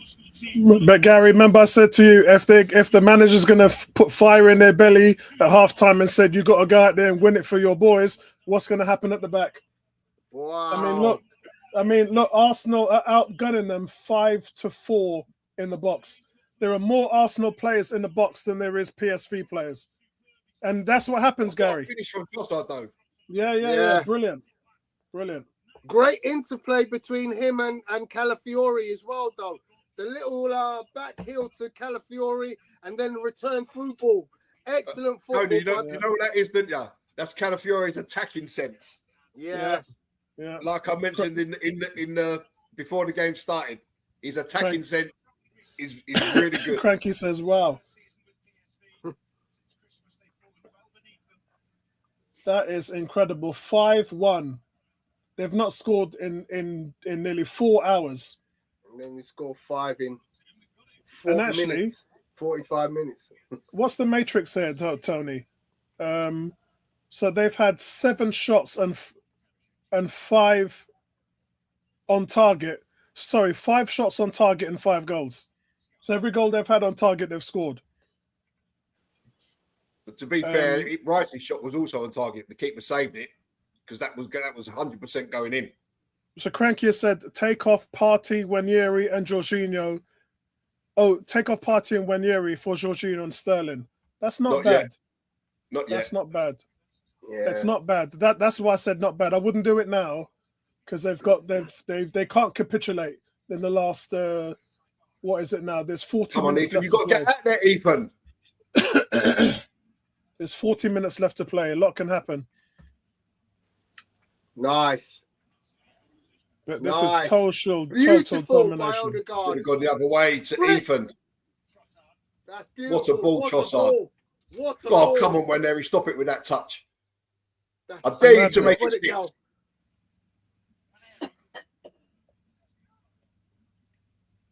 It's madness. Oh, yeah. Cranky's saying we can score more. We can. Got to be stronger there, Ethan. If you're going to make the ref think it's a foul, you've got to hit the deck. Yeah, he needed to be Can't stronger. just stand I there. think he was a little bit too. Yeah, easy no, to I call totally for that. agree. We laugh. Totally He said agree. he's slightly behind. Ooh. Oh. Cranky That's said good he's slightly behind. Hey, Cranky, my brother, when I'm watching and doing all the streams, I'm always behind everybody else because my Xbox has to take up the streams. This is one of the first time I've actually got the Amazon app loaded on my Xbox. That's the reason why it's so quick. So I'm on 51 minutes and 15 seconds. 5 seconds behind you. Yeah, same. But to be honest, like, Oops. She fell over. so many people have Amazon Prime because of the whatever. So it's a no-brainer, really, isn't it? I don't have it. This is my wife's login I'm using. I don't buy nothing off Amazon. Cranky's saying Party has a yellow, so we should remove him. Yeah, that's a good shout. That's a good shout. That's a good shout, definitely. I think Party's more sensible not to get a second yellow. Yeah, but I think when you're 5-1 up, then you don't need to take the chance. Oh, well done, Gabriel. Yeah, That's a goal-saving interception. I think Raya had it covered, but you don't take a chance when you're the defender. If you can get a blocking, you get a blocking. I think he was in midair. I'm not sure he had it covered. He was diving, weren't he? Wow, surprisingly, Arsenal haven't had a corner yet. Yeah. Yeah, isn't that crazy? Cam says, at least the pressure's off Arsenal. We can play football now. And good save, David Raya. Yeah, that's a good save. And it says, we're taking a piss. Isn't it funny that David Raya never switches off? Look at that. And there was 3 PSV players at the back post to nod that in. Did you see that, guys, on the replay? There was 3 PSV players there to nod that in. I mean, this is a result. I don't even know what they're going to say about this result. Keeper? There you go. Well done. Quick one, yeah. Go on. Oh, foul. Yellow card, surely. He's just carried on. He's just left him there. No foul. No Really? foul. Yeah. How? He played on. He's just left it.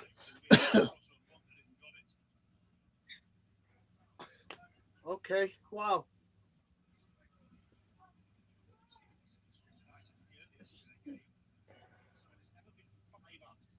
Why is Marino covering Trossard? Trossard's gone centre forward. It's another clearance there by Gabriel. Marino got outpaced by 307-year-old Ivan Perisic. 18 says, is this as famous as the San Siro 5-1? This is better. That can't be better than the San Siro. No, but that was in the group stage. You're in. 4 against 3. Tell me that was in the group stage. What's Ethan going to do? Oh, he's pulled off a save by the goalie. Had to go across him. He had to go across him. Yeah. At least he didn't shoot and let it get blocked, which is what's been happening for us the past I'm few not weeks. angry at that. I'm not angry at that. He's actually tested the goalkeeper there. Yeah, I'm not angry at that. That's the first shot we've had on target, which has been saved. So, yeah, I think, correct me if I'm wrong, the 5-1 San Siro was in the league stages. This is in the last 16. So, if anything, this is probably going to be a little bit more significant. Well done, Thomas Partey. Let me just go back. Go on, Martin. Options. Lovely. Oh, why are you shooting there, Trossard?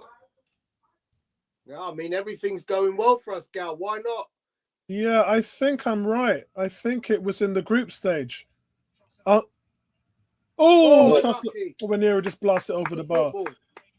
I need Gary's son here because he's the think tank of the group. But yes, I think I'm right. The 5-1 win against Inter was in the group stages. This is the last 16. So the scoreline's definitely more significant here.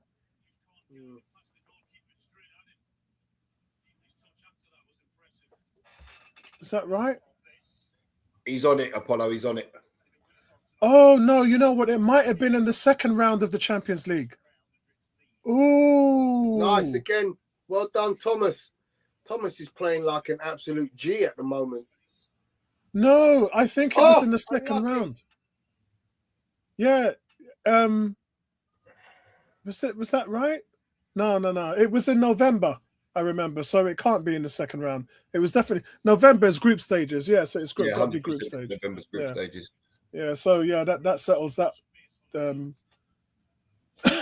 Yeah, but it's still the San Siro. I know. It was in the group stage. Yeah, I thought so because it's November. Yeah. Who's there? Come on, Marino. Run. Is this Marino running or what? Nah, you know what to expect, Gary. Don't expect the full tilt like that from Marino. I think he was at full. I think he was at full tilt, Tone. No, you can't. You can't expect him to run faster than that, Gal. He's not built like that. Hey, listen to this, Tony and Gary. Cam says Atletico would eat both of these two teams on the same night. Oh God! Come on, man. Well done, Tross. Well done, Tross. Trossard's doing in the thick. Odegaard's lost it again. Trossard's played well, man. Odegaard's completely off it, man. Well done, Saliba. Odegaard has just completely deserved his goal, man, but he's just been, what is going on with Odegaard? He's not having a good day. I mean, to be honest, you're 5-1 up and your skipper hasn't been as instrumental as you hoped he would be. You know, he's got away with a good tackle. Perisic has gone over for the overlap. Stand him up. Good. Keep up. Ooh. Cross comes in and it avoids everybody. Saliba done well there, shielding it out. Yeah. It's just so much room in the middle of the park for Odegaard. I just can't believe this. This is PSV in the last 16 of the Champions League away from home. The winner faces Real Madrid, Atletico Madrid. Wow. That's going to be nuts, man.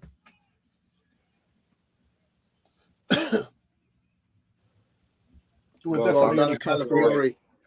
Yeah, that's a man's challenge there. Trossard's having a great game. And just as you say that, he plays the ball short to Gabriel. Yeah, it's a hand. It looks like handball though. That's it's like handball there.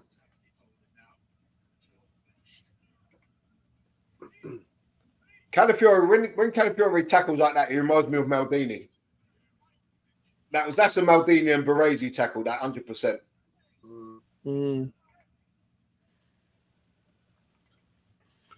Oh my God, I can't even look at my Facebook wall. I've talked about Donald Trump's tariffs and abandoning Ukraine and my Facebook wall's just gone insane. I'll stay out of this one. Yeah, me too. He's done. Go on, Odegaard. He's done Putin's bidding there. Look how many Arsenal players are forward. You must find one of them. He doesn't really make the right decision. Shoot, Waneri. Oh, that was goal bound. Yeah. Declan Rice is thinking, man, that was going in. You see, Declan Rice was so gutted that guy got the head on it. Gary, your daughter-in-law. Hi, Charla. Excellent. Shout out to the girls in the house. We just had too many people going forward in that last one. So this is our first corner, right? Yeah. Yeah. Let's see if there's any pulling and shoving. Look at that. Look how far that ball is from the corner. He's miles away. I could put my foot in the gap. Here we go. It's a good cross. Oh, Campbell missed his header at the far post. Oh, he's lost his mojo, man. He has. That was a gift. How's he get that wrong? That was a gift. Timber's been pushed outside the post. Timber's being held jammed into the post. Yeah. What's that about?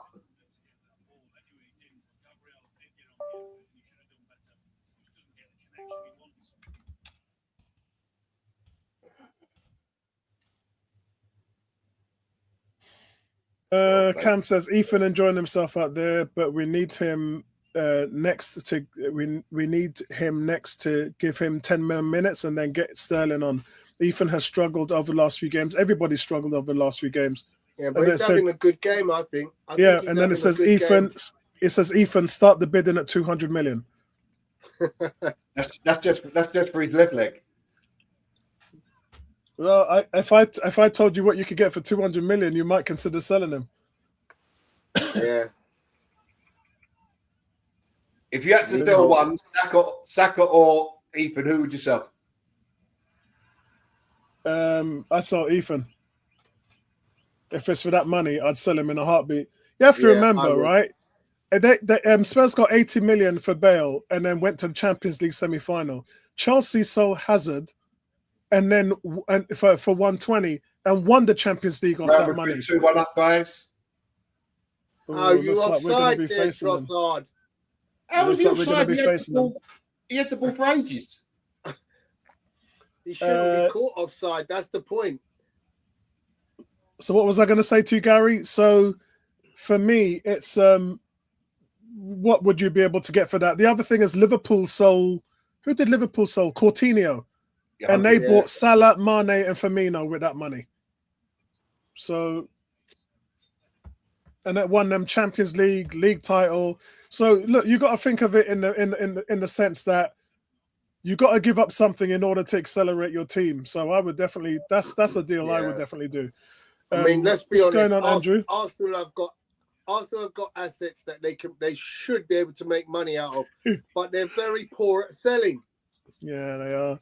Andrew says so is Timber up front for the next Champions League game. Say that again, Gary. I said hopefully that might change when the new sporting director comes in. Oh, what the hell was that, Calafiore? He's got to be careful. Yeah, shout out to Andrew in the chat. Shout out to 18. Big up to you, my friend. Big up, big up. So PSV are preparing to bring on this Johan Bakayoko. Oh, he's good. Who caused us untold problems in one of the previous games. I'm surprised he's not started, if I'm being honest. I'm surprised. This is the kind of player that Arsenal should be looking at. Yeah, definitely.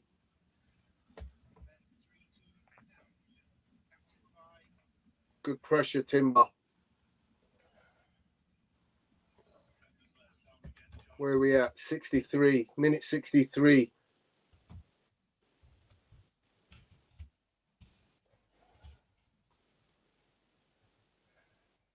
I'd start looking at substitutions now.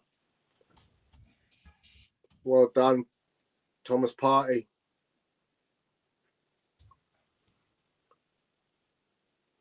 PSV with a bit of pressure. Cam says, Apollo, will you be running another giveaway this season? I might do. Let me sleep on that for a second. It's a little bit late in the season, but I think there's still time. Just got to whack that down the field, Calafiore, man. There's nobody there, though. I think he's trying to see if he can give the ball back to them. Done. Oh, look at Calafiore there. Let it go.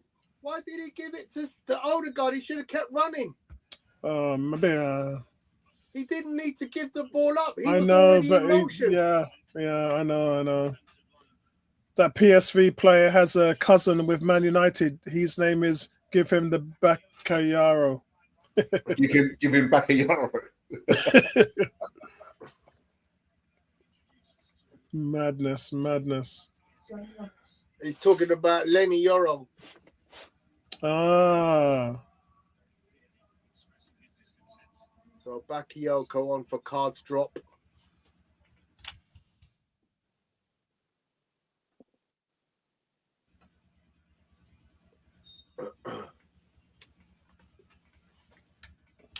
Yeah, Ranieri's had a fantastic game tonight. I think they all have. Yeah, it's been a pleasure. Can you imagine Arsenal fans who decided to do something different this evening, and then they tuned in to look at the score and then found out that we're winning 5-1? That's the reality of it. Nice Cam says, watching Ethan carry the ball is a beautiful sight.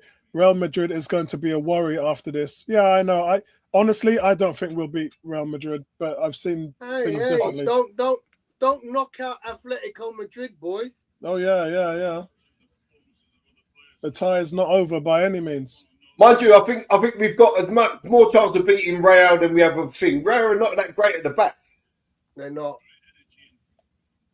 We'll have most of our players back by then, Gary. Oh, we should have seen Calafiore's run there. If he'd have seen Calafiore's run, he would have been 1-on-1 with the keeper. Is that his attacking prowess on show again, Tom? It is again, Gal. Look at Thomas Partey. That's ridiculous. Yeah. You got no one in the team that can do that. You know, maybe Lewis Skelly at the 6, but I don't know. Man. Why does David Raya want to play as another centre back? He always does that, Gary. Yeah. How are you not noticing that he does that all the time? It's just thing that he started to do, and it makes me nervous. Gary, he's been told to do that, to draw them in, to bait them. But my only problem is when he did it against West Ham, he could have been lobbed by Kudus. Kudus has a chance to lob him, and he didn't go for it. Well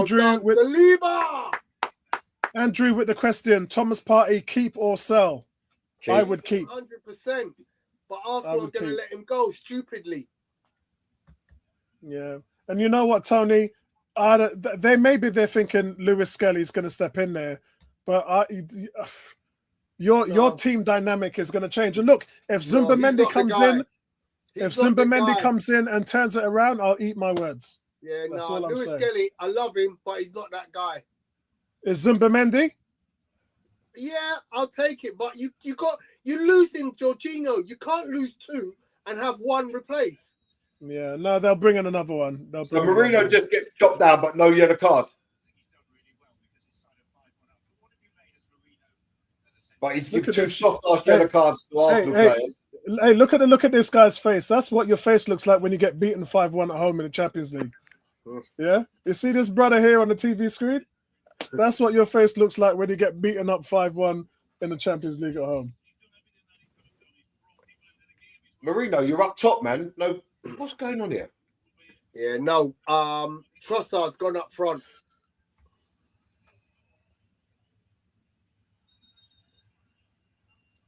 Oh, yellow Timber card. picks up stupid yellow card. But that guy's not even 10 yards. The guy's not even 10 yards. Stupidest yellow cards we pick up, man. Honestly. You can't book him.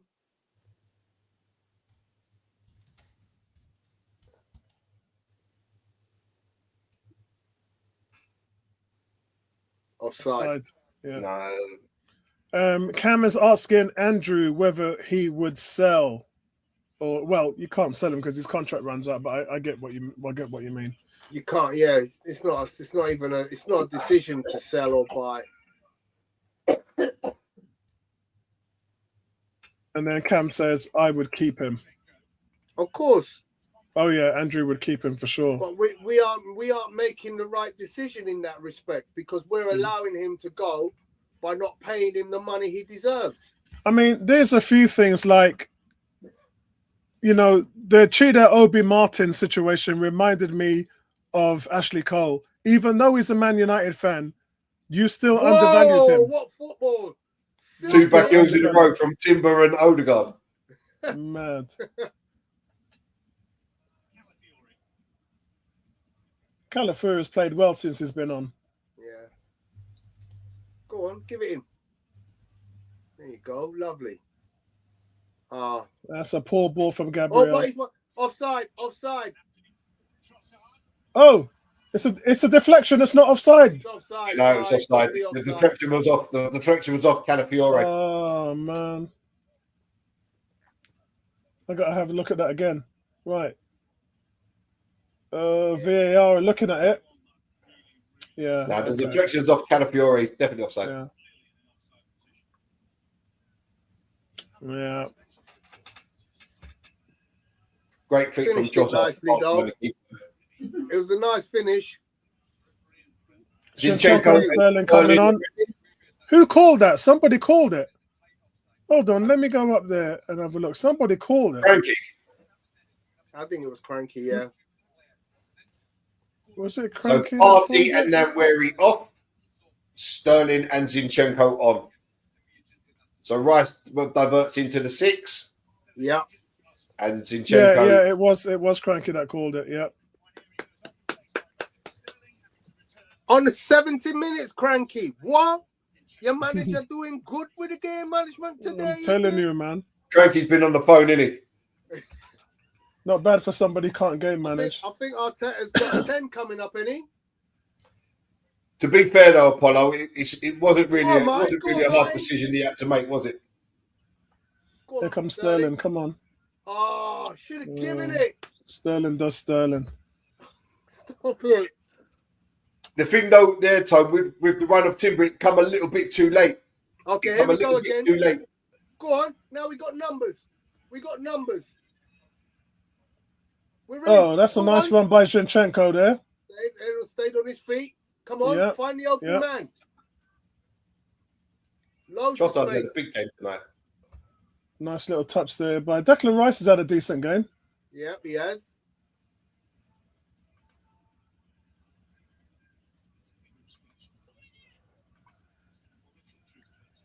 Oh, easy, Rice.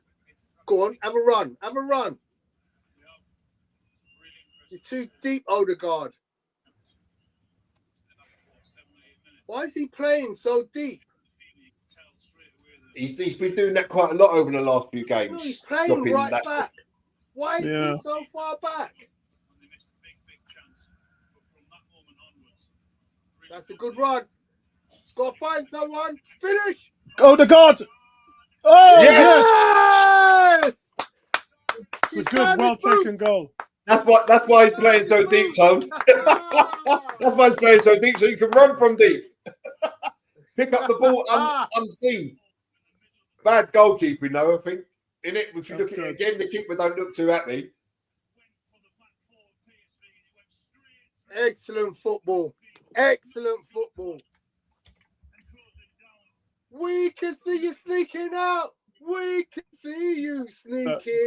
That's a huge result. That is going to wake a lot of people up in the Champions League. And not just that, guys, but it's going to give them a lot of confidence going back into the Premier League. It really is. Absolutely, Apollo. 100% agree with that. They needed that, man. They needed Got this. I those mean, the drivers tie is who essentially took over. goals away in the Champions League. You're not going to beat Arsenal 5-0 at the Emirates Stadium. You're just not. And who, you're just who not. got the assist? Mikel Merino. Yeah. You're right, Gary. The keeper should have saved it. It must have moved at the last minute. The keeper was going. The keeper He's going to his right. He's going to his left. Yeah. Yeah. It must have moved at the very last minute. Yeah. That's just the way our luck is going at the moment, Gary. Sterling must score. I'll just have Sterling to beat his man once. That would do me. I don't want to be greedy, Tone. I don't want to be greedy. Well up, Declan. Well defended, Declan.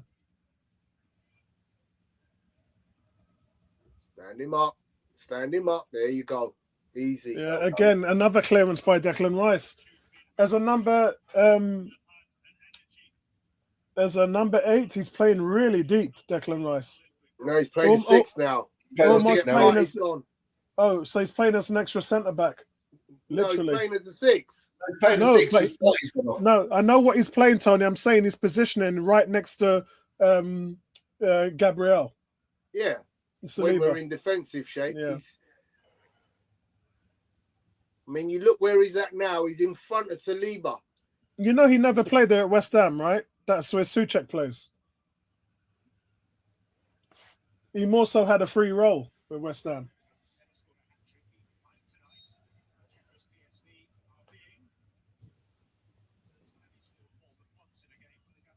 PSV fans streaming out. Yeah. 15 Imagine minutes getting left. that parking space right there, man. What a touch that is.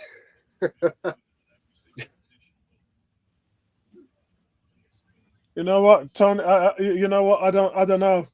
If we were 6-1 down at home in the Champions League in the last 16, would I be sitting in my chair? Yeah, probably not. There comes Tierney and Ben White coming on. Yeah. Mikel Merino off. Who goes up top now? Decision. Sterling. Ben White up top. Sterling, false 9. Sterling. It's got to be Sterling. Ben White. Look at Ben White's tan compared to hasty Kieran Tierney. Shocking. I thought Tierney goes up top. No, it's got to be Sterling, man. False 9. I'm joking you. So this is going to be interesting. I heard a rumor that Ashley signed Raheem's twin brother Pound. Mad. Andrew says, consider Real Madrid still return Lucas Modric despite his age. This was the exact same point me and Tony brought up about an hour ago. It's all right, but you can't expect to be retained on 240,000 a week. Well, Gary, my point is everybody in every major big club is. So why isn't Arsenal? What a pull. All them guys around Bayern Munich, all them guys are earning money, you know. Do you think they cut Lewandowski's money when he was at Bayern Munich? Well done, Kieran Tierney. This guy's, you know what? I love Kieran Tierney. I'm so gutted that it never really worked out for him once Arteta come because of the invertedness and all that. But he's always been as solid as a rock, isn't he? Yeah. I mean, to be honest, you know, we let him go out on loan. He had a year at Sociedad, didn't he? Didn't quite work. Oh, you're in. Do you think Bayern there's no foul there, Red? The old. In fact, do you know how much earns now? Who's that? Sorry, at Barcelona. Who? Lewandowski. Probably 300. Robert Lewandowski. He earns 300 grand a week. Yeah, he's 35 years old. Yeah, I knew that. I mean, he's still the top scorer when he was in Europe. He's one of the top scorers in Europe right now. When he was at Thomas Partey's age at 31, he was making 350 grand a week. And don't forget that 40-year-old Cristiano Ronaldo is still earning 500 grand a week. And the rest. Yeah. And the rest, exactly, Gal. And tax-free, dare I say it. So if you keep yourself in good shape, there's no reason why you shouldn't be earning that kind of money.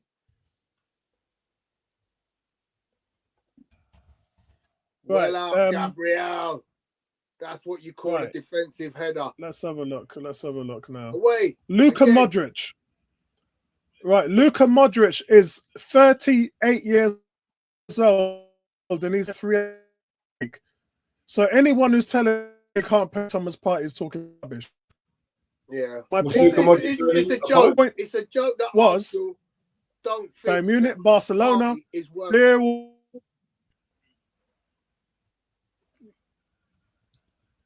You're breaking up, Apollo. 100%. I don't know if anyone heard that, but did anyone else but me just hear Apollo break up? Ben White, man. I thought he headed that into his own goal. It's a corner to PSV. I mean, look, PSV are thinking. He looks super lively. Guys, look, PSV are thinking there's 100 minutes left in this tie. Go on, Sterling. Yeah, that's not a good goal. That's not a good ball there. PSV are thinking there's 100 minutes in this tie. All he has to do is beat that player. And he's in. Yeah, and he's in, yeah. It didn't look like a good ball, but when he got it, he had to beat that player. And that player was Perisic. You got to beat that old-time player. Right. So it looks like the striker is Trossard and Zinchenko's playing left wing. Oh no, it could be Tierney. Oh, go on. So it looks like is Zinchenko at there. Oh, good control by Zinchenko. Oh, what a goal that would have been. What a goal that would have been. It's a corner. Yeah, that's 100% it's a corner. Yeah. That's a great shot. How are they? It's a great ball by Kieran Tierney. Look at the ball by Kieran Tierney. It's brilliant. That's a 100% corner. Clearly saves that. That was on target. That's the third one the referees missed. That's a weak tackle by Ben White there.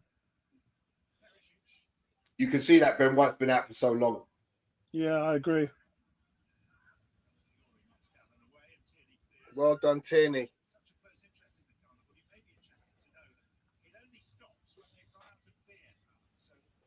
This game is so as I was saying to you two, there is 100 minutes left in this tie. PSV are thinking we've got 100 minutes to score 5 goals. Or 5 goals essentially. Without Arsenal scoring once. Yeah, well, that's 1 goal every 20 minutes. It's not impossible, Gary. Yeah, that's without Arsenal scoring once. Dude, I agree. That would be the comeback of the century. It would, but the way to do that is to get a goal in the last 10 minutes of this game. Yeah. And then you're 4 goals down. You need 4 goals at the Emirates. Yeah. That's how you do it. There's always got to be a plan. No manager takes a loss like this lying down. There's always a plan. I remember when we went to the San Siro, we went to AC Milan and got beaten 4-0. And when we got back to the Emirates, we won 3-0. And we just lost out. Yeah, we just lost out because so there's always a plan. We came out for blood in that game. Rhea, well done. Go on, Dex. Go on, Dex. How's Declan still got energy for this, man? Look, no one in the box with him. Yes, man. Ball, well played, Declan Rice. Excellent. That was what we call a lung busting run.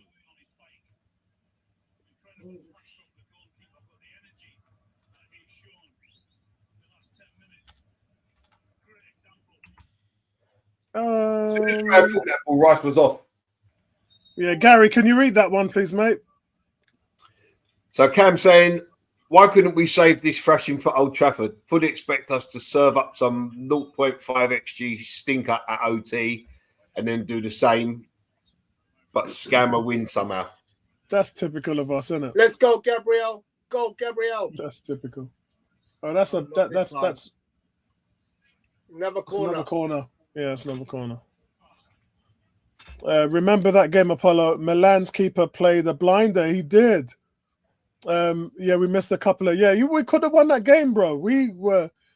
Oh, how we didn't go through, I don't know, man. But yeah, he made like 3 or 4 incredible saves. Yeah, Rice I remember that well. I'm not surprised he's knackered after running all that way, full sprint. Yeah. After 82 minutes, I couldn't do that after 82 seconds. Gary, you're supposed to say boom boom. Have an ambulance waiting behind the goal, man. Gary, you're supposed to say boom boom. There we go. Oh, the you hear it before we hit the floor. That would be the boom boom. Well, Jorginho is still on the bench, but we've made 5 substitutions. No, we've made 5 substitutions. We've already made 5 substitutions. Here's Bird centre back David Raya.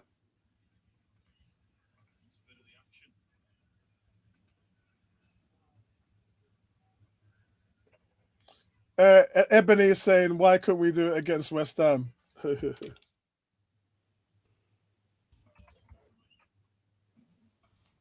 Give it and turn and go.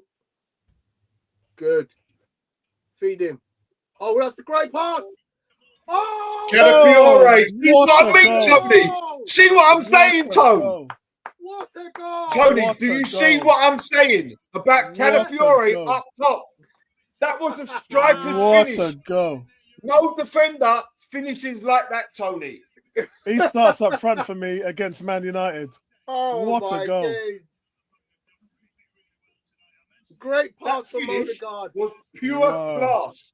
Tie is over now, man. Oh, that's ridiculous. What a pass from Odegaard. But what a finish. He had 2 looks at the keeper, Tone. 2 looks at the keeper. Beautiful pass. He doesn't have to do anything. It sits exactly where he wants it. Bang, first time. It's a thing of beauty. Guys, 7-1. It's the Magnificent 7. Listen, I rest my case. Calafiore. All right, Gal. Starts up top. All right, Gal. When you watch that again, he has 2 looks at the keeper, and then he doesn't need to look again because he knows exactly what he's going to do. If you saw that goal scored by any top striker, you would be absolutely going mental about it. Yeah, you're absolutely right.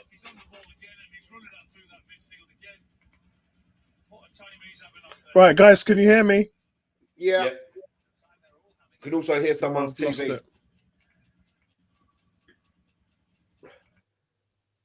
Everyone keeps forgetting that Martin Odegaard could get the return ball. It's twice now.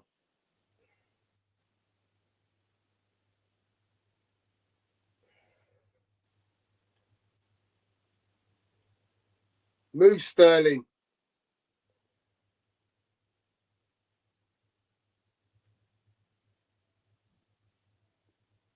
Oh, unlucky. Tilly didn't carry on the run.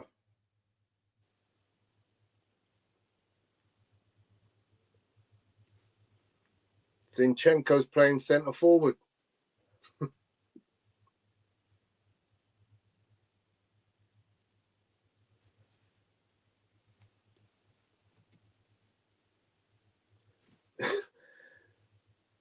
Andy Roach says Arsenal could play him up front next in the return leg. That's his third goal of the season. Yeah. Not bad. Not bad for a left back who doesn't start every game. It's a nice headache for the manager. Take your time. What are you doing, Raya? What was he doing, man? What was he doing? He's trying to play. Just clear the ball first time. You take the touch and then clear the ball. What was he trying to do with his life? He's trying to do too much football. I thought he was going to dribble out like I tried to do on FIFA and go the full length of the pitch.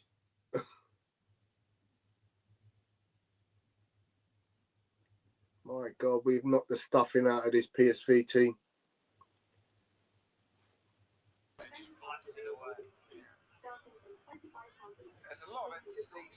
I can hear somebody's telly. Yeah, it's not mine. Oh, Ebony's in the house. Sneaking in the back door. Oh, that's a naughty foul. That is a naughty foul. And away side. Can hear somebody's telly. I'm listening via the Arsenal app. Oh, it's not as bad as I thought.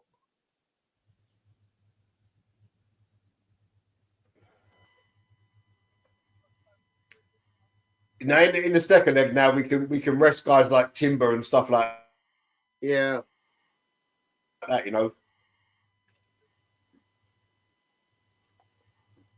When have we got Forest? Is it Saturday? We'll have a world. Can't hear you, Apollo, we can't hear you. There's a whistling sound as well.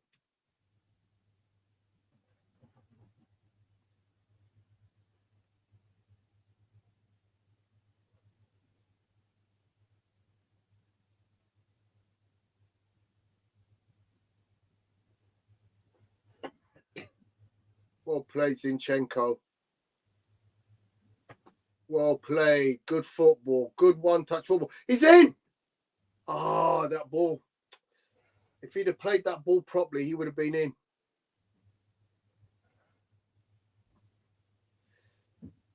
Would have been lovely to see Blenny Blanco on the team on the score sheet.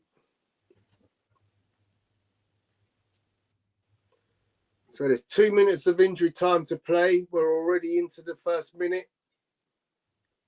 I can't believe there's only 2 minutes when we've had like 8, 10 substitutes. Or 9 substitutes. They don't want to put PSV under any more pressure, man, in case they can see another couple. They've had enough. I mean, to be fair, look, Rice was very unlucky not to score, and so was Zinchenko. This could have quite easily been 9. Yeah.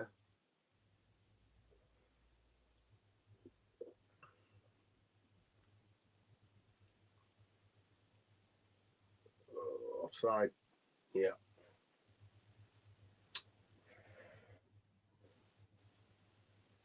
The PSV players, man, they just got battered. Wow.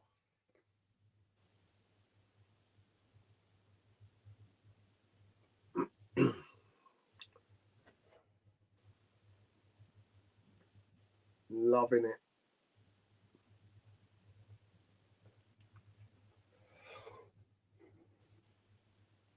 Look at that scoreboard, 7-1. Away in the last 16 of the Champions League. Oh, touch. Ref, thank you. Go on, play it quick. Play it quick. Just cross it into the box, man. Sterling's got to get a goal. That's full time. Oh, well.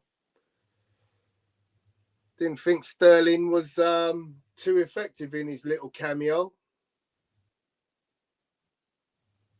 Ebony, 18 saying good evening. Oh, good evening, 18.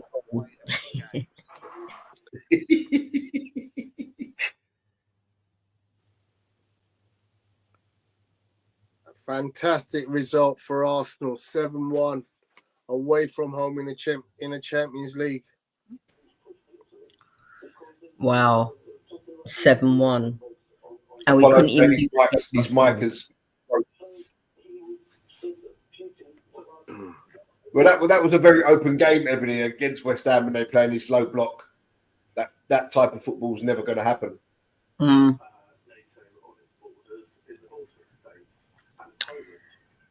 Well, we've got the home leg to come, and I'm expecting another drubbing. Don't expect another drubbing. I think we go away and we coast the second leg. I think we win the second leg like 1-0 because there's no need to go out and play hard. If anything, as the game that you let Butler or Oyedeji play. Yeah, that's a game that you rest all your top players.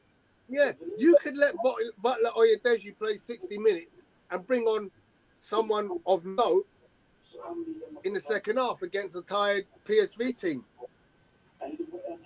But can you trust Arteta though? That's a silly question. Why would you say? No. Why can't you trust Arteta? Because we're unpredictable. Yeah, but that's football. Football's an unpredictable game. True. You know full well that you know full well that you're not going to see Butler or Odedeji, or you probably see Jorginho instead of Partey. Yeah. Mm. White. I'd have White instead of Timber. I'd start Tierney, or I'd start Calafiore up top, and I don't want to hear nothing, Tony, about that because that's all that you scored tonight. Just proved my point so beautifully that I couldn't have written a script. If I'd have written a script and give it to someone in Hollywood, it wouldn't have come out like that. You're killing me, man. You're killing me. Calafiore for striker, unbelievable. So who do we fancy in the next team? It's not who we fancy. We know we're going to get either Real Madrid or Atletico Madrid. Yeah. Which can be beaten. Both of whom can be beaten. Real are easier to beat than Atletico. You think so? Yeah, I think so. They're pretty weak at their back sometimes. Oh dear. D, come on, D. Show some love, D. Come on, man. It was a good win. It was exciting to watch. It wasn't a freak result. Nothing to be excited. We played well enough. We could have scored 2 or 3 more. It could have been 10 from what I listened to. You missed my positiveness. Well, I tried to be as optimistic as possible, but then also realistic at the same time. 18, did you notice that Tony wasn't optimistic when I said about Calafiore playing up top? Yeah. He wasn't optimistic at all. I was not. He asked for evidence that Calafiore could play as a striker. He asked for evidence. So I made a quick phone call at half time and I speak fluent Italian. Good evening, Dubs. D has just seen one of our biggest results in Champions League, and what does he have to say?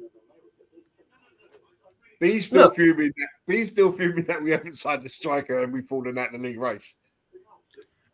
Well, I mean, we are 13 points behind, so But anything can happen. The league's got barring a drastic collapse on Liverpool, but injuries have played a big part. They've had a fully strength squad pretty much throughout the season. I think the most they've missed players for is something like 6 games. We missed Odegaard for 10 or so games. Saka for even more. Calafiore's missed 10 plus games. Timber's missed a whole heap of games. So it is what it is. It is what it is. Ebony, how you doing? Hey, Bertram. You still cranky? Yeah, I'm even more cranky than the last time you saw me. Even more cranky. Who's this Bertram guy? Who's this Bertram? I know. Gary, I think Ebony's been out of it. Ebony's Oh, dear. You happy? Ebony's busy. You happy? Am I happy? Of course. We won. We're gonna. Well, I'm happy, and I'm not that happy. I don't know if I want to play Real Madrid. I prefer to play Atletico Madrid, who likes to play deep and don't have the attacking options. But Real still has to go to Atletico to beat them at their house. So we'll see. They're beatable. Trust me, they're beatable. They are beatable, but offensively, even though we score 7 tonight, our firepower is not what we want. Right, we want better firepower. So hopefully, when do we play the next round? After next week, it's Saka and Martin may be back. We have the international break, don't we? So they may be back by then. So we'll have more firepower, actually. We should have more firepower. But no, it's a good win. It's a good win. It worked out really well. There you go. My only criticism, I thought he could have made the changes sooner, but hey, 7 goals is 7 goals. I actually think he got it bang on right. You got an interview with Timber, guys. Do you want to hear it? Oh, Timber's interview. Okay. Because they're in Ireland. Oh, I've got no sound. I've got no sound on my TV. Maybe speaking Dutch, so maybe you wouldn't understand anyway. Away from home in the Champions League. What worked, especially in the attacking sense? I think we was fluid. We had enthusiasm. We had the drive, the hunger. It's the knockout round of the Champions League. But look, we've been playing like this all season. We just spoke about a narrative. I think we feel as players we've been doing well. Sometimes we score 5 or 6. Sometimes we score 2 or 3. Sometimes we can lose by 1, and that's where we need to keep pushing as a team with the mentality. And tonight we certainly done that, especially when they come back into the game 3-1. It could have sat back, but we had the opportunity to go and score more goals. And I think you see that in the second half. It was massive performance. Well, you started it. What was better, your header or Declan's cross? His header. I'm not sure. But the moment you touch it, I know what's going to come in my head. No, amazing cross. I think good header as well. Nice to open the score here, in Holland. Nice for you after 11 appearances against PSV, and you've scored against them now. It's the first time, I've scored against them. So no, I have to win it, Rivals of Ajax, so I have to win it. Amazing win today. I'm happy. Injuries aren't good, but they give players a chance. And Ethan Ranieri has had his chance. Where do you place his performance tonight? Oh, 17 years old, playing on the biggest stage in football. It's crazy. We see him every day. All of the lads are taking him under our wing. We're taking him under our wing. Same with Miles, and they deserve to be playing. You should see him train the way they have, no fear, the way they want to come and perform. He was brilliant tonight. But it gives him he gets that chance, and he's taking it. And what's he showing? Listen, even if Sachs was still here, Ethan would be still in and around the team and getting minutes because, trust me, he trains that well and he's that good. He's with us. Same with Miles, even though he come off due to the yellow card. We have 2 youngsters and we have plenty more coming through who are so good as well. But such a big night for us. And now onto the home game. Nothing's done yet. We've got to keep pushing and see what happens. Stop it. I think it's fair to say, though, guys, you have a trip to Madrid coming. Yeah, what was the score? 2-1 Real, I believe. That was the latest score. Yeah, that's a bit closer. First next week. What I said, we put ourselves in a good position for next week. Finish it, and then after we'll see. Thank you. Well done. Thank you. So the commentator here was saying this, right? The commentator was saying he doesn't want to hear from Arteta, just like what Rice just said. Now we have next week to go, and it's going to be XYZ. The tie is basically over, right? PSG going to score 7 against us? When, where, and how? They could have gotten 10 today. And we don't forget Rice had 1 disallowed for a fraction of 1 boot offside. The keeper's pulled off 2 very good saves, 1 from Rice, 1 from Zinchenko. Could easily been 10. Yeah. Could have been 10. Could have been 10. So it's a good day at the office. So how bad is didn't they get through Juventus in the previous round? I think Wasn't so, it Juventus yeah. they played? Yeah. Yeah, oh no, that was they did. But I was going to say, didn't they come back against 3-3 against Liverpool? But that was Feyenoord, wasn't it? Yeah, against Man City, you mean? Yeah, sorry, Man City. Here's a question for you, Tone, Cranky. Just before the game when we were talking, I was saying about Calafiore playing up front instead of Marino. Tony absolutely poo-pooed the idea and demanded evidence that Calafiore could actually play as a striker. My understanding that he played striker before during his career, and he scored against, was it Man City? And today's finish, he looked like a striker to me. He looked like he has striker capabilities. I mean, that finish, he didn't look up, He knew where he was and he knew where he needed to go. He didn't look up, Cranky, because as the ball was played, he made the run, he looked once. As the ball was coming to him, he looked again, and he knew exactly where the keeper was and exactly where he wanted to put the ball. Yeah, I mean, I don't know if Marino's not a striker to me, but he's a very composed player, so he'll put away those easy chances. But his movement does move like a striker. He moves like a midfielder. He's not looking to get behind. He's always looking to come to the ball. He's playing more like a Jesus than a traditional fox in the box. So I don't know. Calafiore is not the best defender. He's very aggressive. He makes mistakes all the time. When you play against the real better teams, like if you play against Real with Rodrigo and all that, he's gonna have a tough night. But we don't have a striker, and I don't know where we're gonna get run from. No Havertz. No, there's no harm in trying somebody else up there if you have the ability to do so and the time to do so. There's nothing wrong with that. Because Sterling is out of form. Sterling couldn't even be the man tonight. Like he had Perisic 1-on-1, and Perisic won the ball from him. I'm thinking Sterling, just take the rest of the year off. Don't play any football. Go to the beach because you forgot how to beat people. Seriously. He's had the whole year off already. No, I mean, he had Perisic 1-on-1 wide, no pressure. Dip left, go right. He did nothing. Just ran into the man. You're just like, something's wrong with him. He's lost all confidence. Something's wrong with him. Who's Sterling? Yeah, something's wrong with him. He's not been played though. That's the thing. So obviously that has something to do with the fact that he's maybe lacking in confidence. Yeah, I don't know what it is, but it isn't. Yeah. I don't see how a guy that scored 293 goals in the Premier League has lost confidence. No, 123. Oh, sorry, Cranky. I knew don't say 293 because then you talk about Harry Kane. I thought it was 463, but I knew it ended in 3. He's a 1 in 3. Wait, he's a 1 in 3 scorer, which is strikers type goals, right? He's 1 in 3, 1 in 3.5. It happens, Tony, in life. You see some players, they just like lost. After being good for a while. William was the same way, wasn't he? William couldn't kick a ball when he was with us.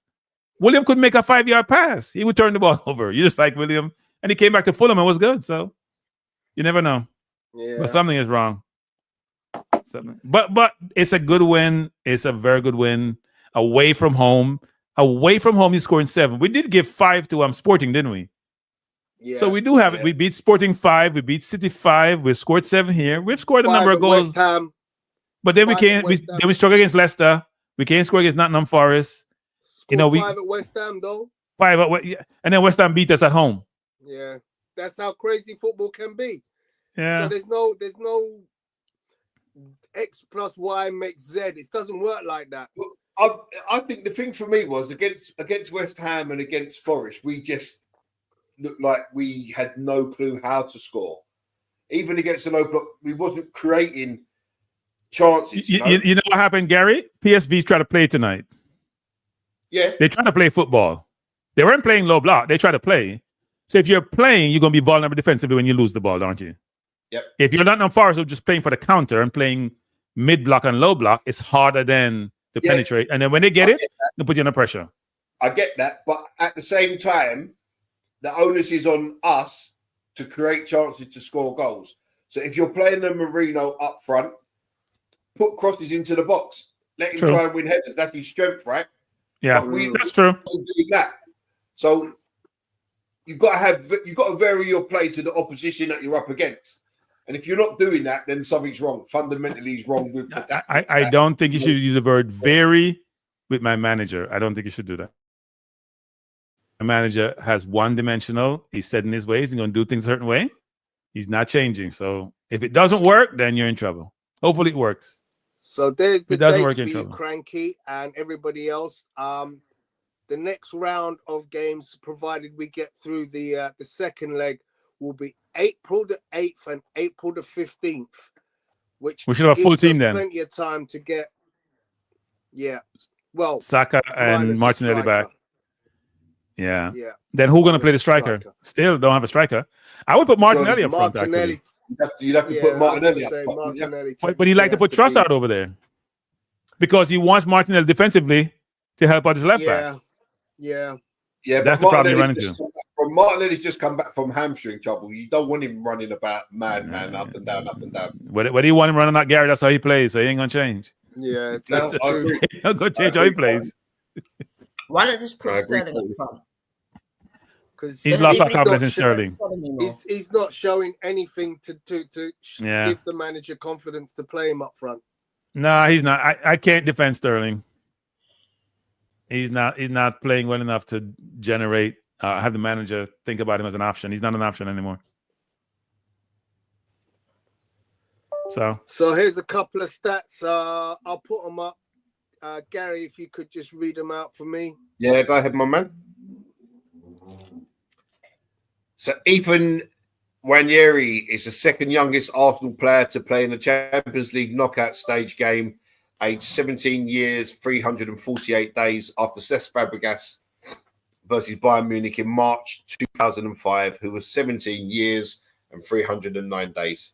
He's also the third English player to start a UEFA Champions League knockout stage under the age of 18 after Jude Bellingham and Phil Foden. So how old was like Wilshere and Theo? Theo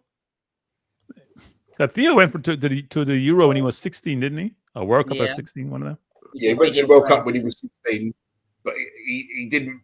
His first Champions League game, when would that have been? He must have been about 18. Okay. Or he could have been 17, but just obviously older than. Right, so 7. Arsenal were the first team in UEFA Champions League history to score 7+ goals away from home in a knockout stage match. History was made.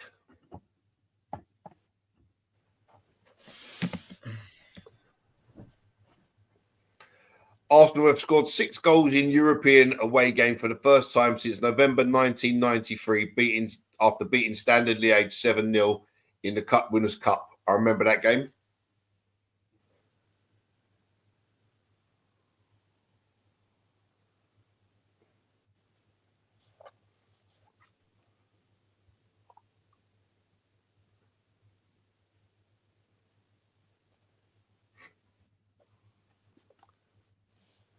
I'll be with you guys in a sec. I'm just pulling up some more stats up. Yeah, go ahead, mate. Shortly. Ebony, that wallpaper's freaking me out, man.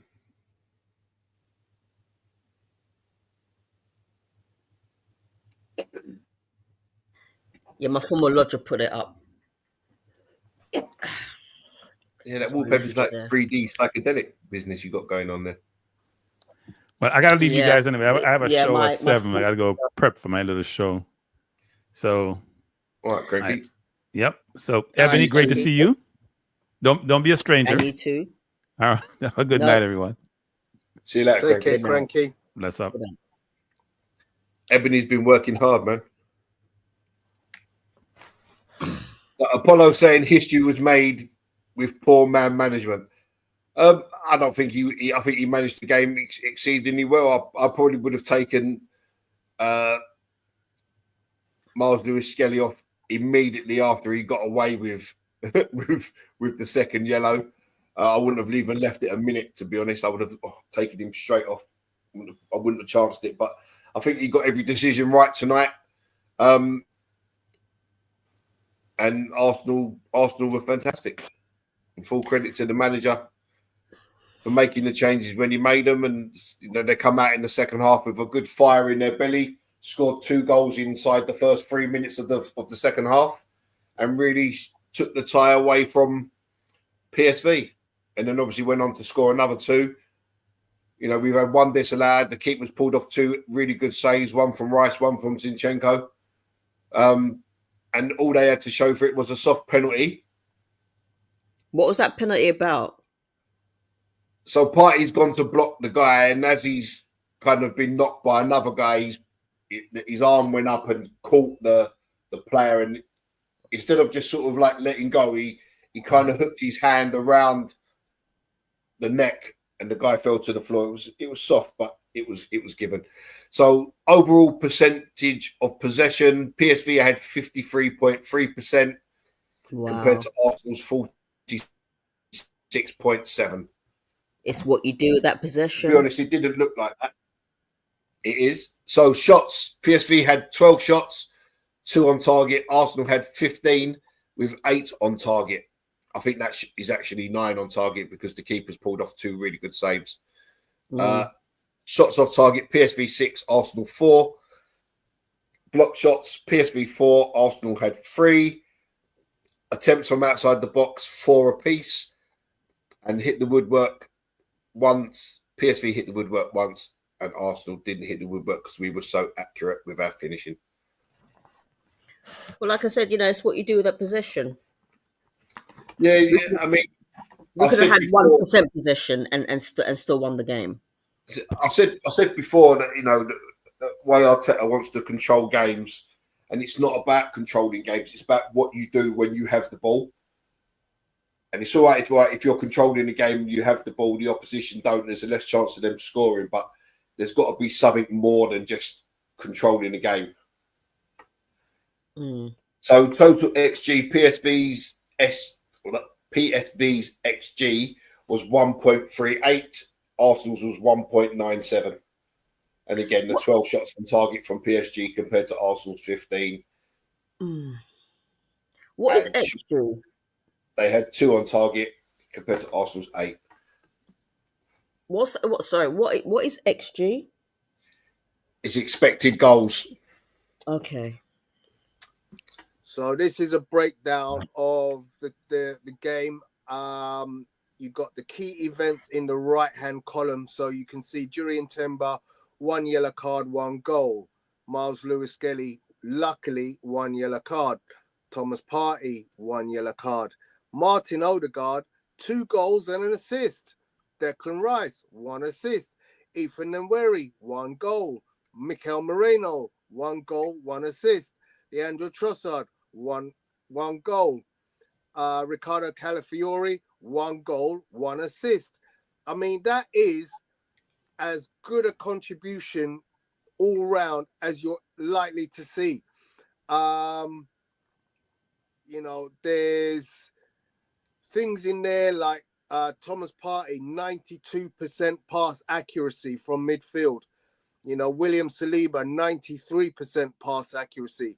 The 2 best passers in the team, Saliba and Partey. Key passes, 2 from Declan Rice, 3 from Martin Odegaard. Shots on target, 2 from Martin Odegaard, 2 goals. 2 from Ethan Nwaneri, 1 goal. 1 from Mikel Merino, 1 goal. 1 from Leandro Trossard, 1 goal. 1 from Calafiori, 1 goal. I mean, talk about efficiency of shooting. I mean, I don't think I've ever seen that efficient a set of shooting statistics. Because literally, we've missed like 2 shots.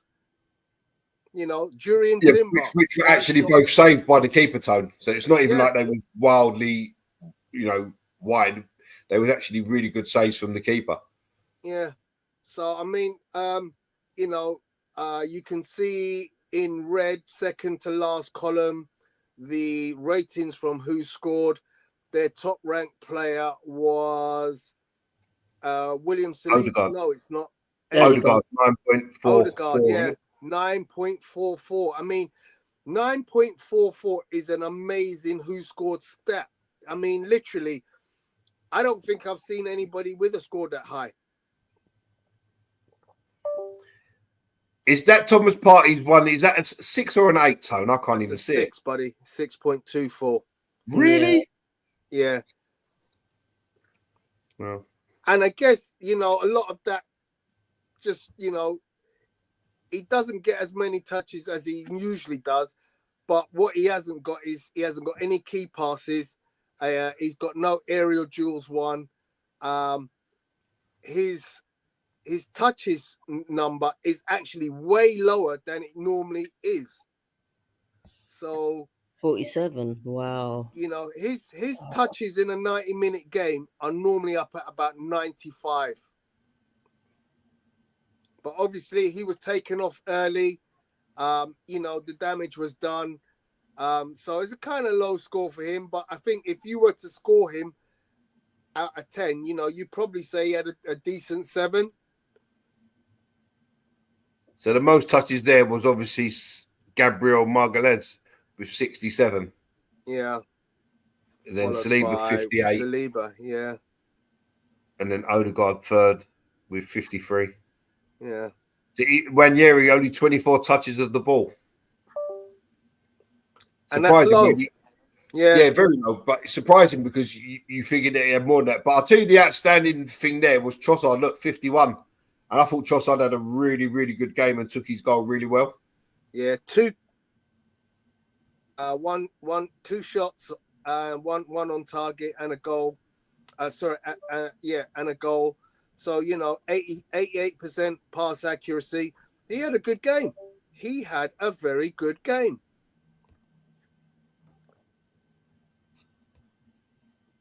Oh, look at that comment. Ebony is so cute.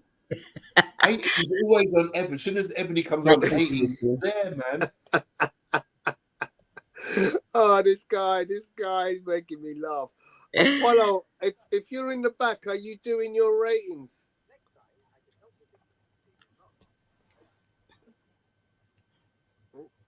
You're gonna have to. You guys are gonna have to do your ratings. Otherwise, it was just me listening via the app. Oh, I just missed the manager. I think I he just spoke and I missed it. I refuse to put any more money in Jeff Bezos's pockets. Oh.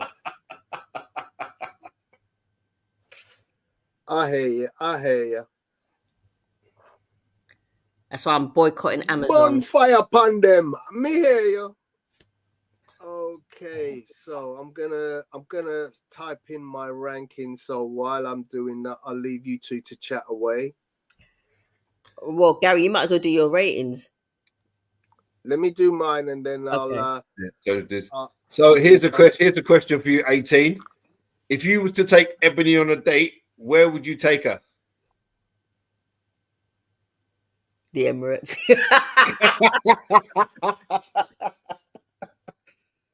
A tour of the Emirates. Oh dear. I'm due another tour actually, but yeah.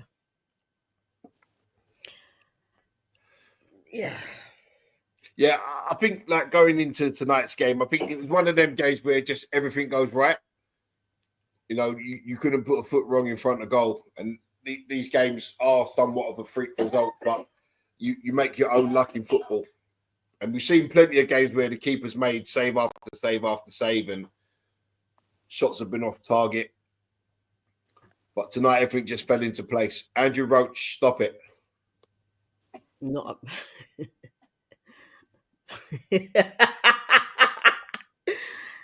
Oh god, I just get pure jerk every time I come on here. You've been working hard, Ebony. We ain't seen you in ages. Yeah, and sometimes when I've been at work, I've not actually had the coverage purposes, if you know what I mean. Because where I work, the coverage is a bit poor sometimes. And where some games have been on Amazon, I refuse to put any more money in Jeff Bezos's pockets. I think he's got enough. I don't think he's going to miss it. Well, this is it. So who would you prefer in the next round? Would you prefer Real or Atletico? Real. I don't know, actually. I mean, both teams are beatable. Real, as you said, I mean, their defense isn't exactly rock solid. I think we've got a better defense, personally. Fight me in the comment section if you want to. But I think their offensive play is on point.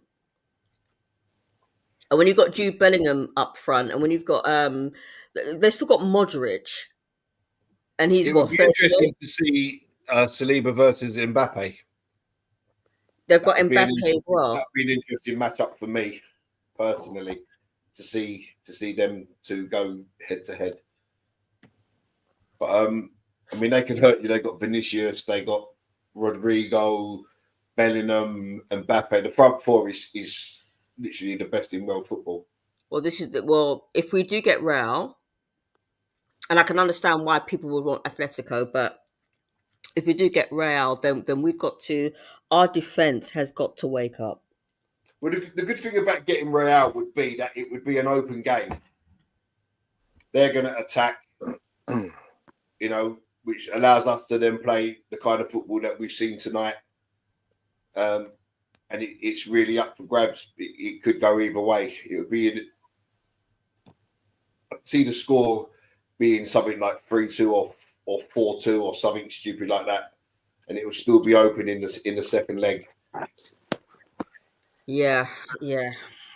And this is where Arteta has got to kind of he's got to, well, the whole team really have got to study them and know who to mark effectively and what players that we have in order to stop certain players that they have. Because if they go 1-0 up, we're in trouble.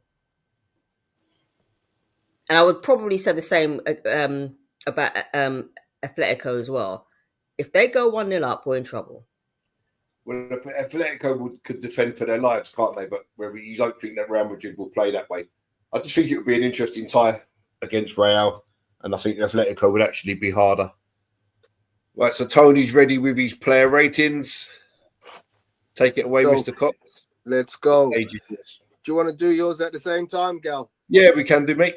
So I thought Raya had a good game. Where he needed to be, he was effective. Was quick with release of the ball. I would have given him an 8, but he did some nonsense with the ball in the middle of the pitch where I don't know what he was thinking. So I marked him down just for that and that alone. I thought it was absolute madness what he was doing. It was no need for it at all. But he made a couple of good saves, and what was your thoughts on? Yeah, agree with everything you said. I thought for the one where they hit the post, I thought he could have done a little bit better. And I don't even think he needed to actually make the play for the ball because Gabriel was right behind him and he would have easily cleared the ball. So he was almost at fault for a goal, but everything else he done was exceptional apart from that nonsense towards the end. So 7, fair result, fair mark.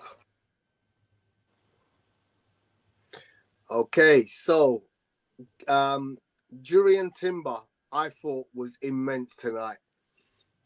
You can probably see a trend across my defenders because the penalty apart, I thought they were superb. I just thought their reading of the game, their defensive shape, their threat, attacking wise, I thought they were just superb. Obviously, Timber scores a goal.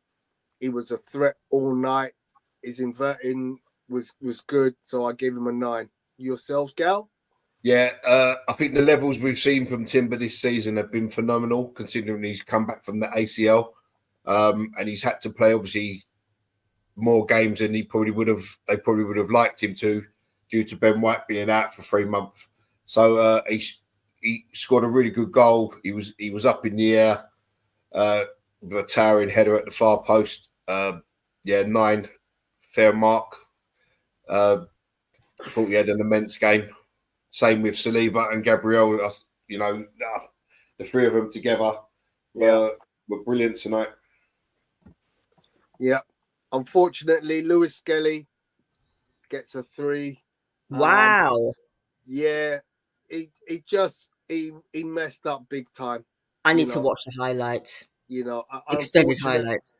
Unfortunate to get his first. You know, it wasn't unfortunate. It was a silly foul to get the yellow because he didn't need to pull the player. He just needed to stand him up. Got himself in a really bad position and ended up getting a yellow card. Notwithstanding that, he then gets very lucky because he could have cost us the tie. Had we gone down to 10 men, this was a different game. And so it's by the luck of Jesus Christ and God Almighty and Yahweh and Alhamdulillah, every God, that we are playing the game with 11 men, because he should have gone. He should have got another yellow, and that would have been us down to 10 men.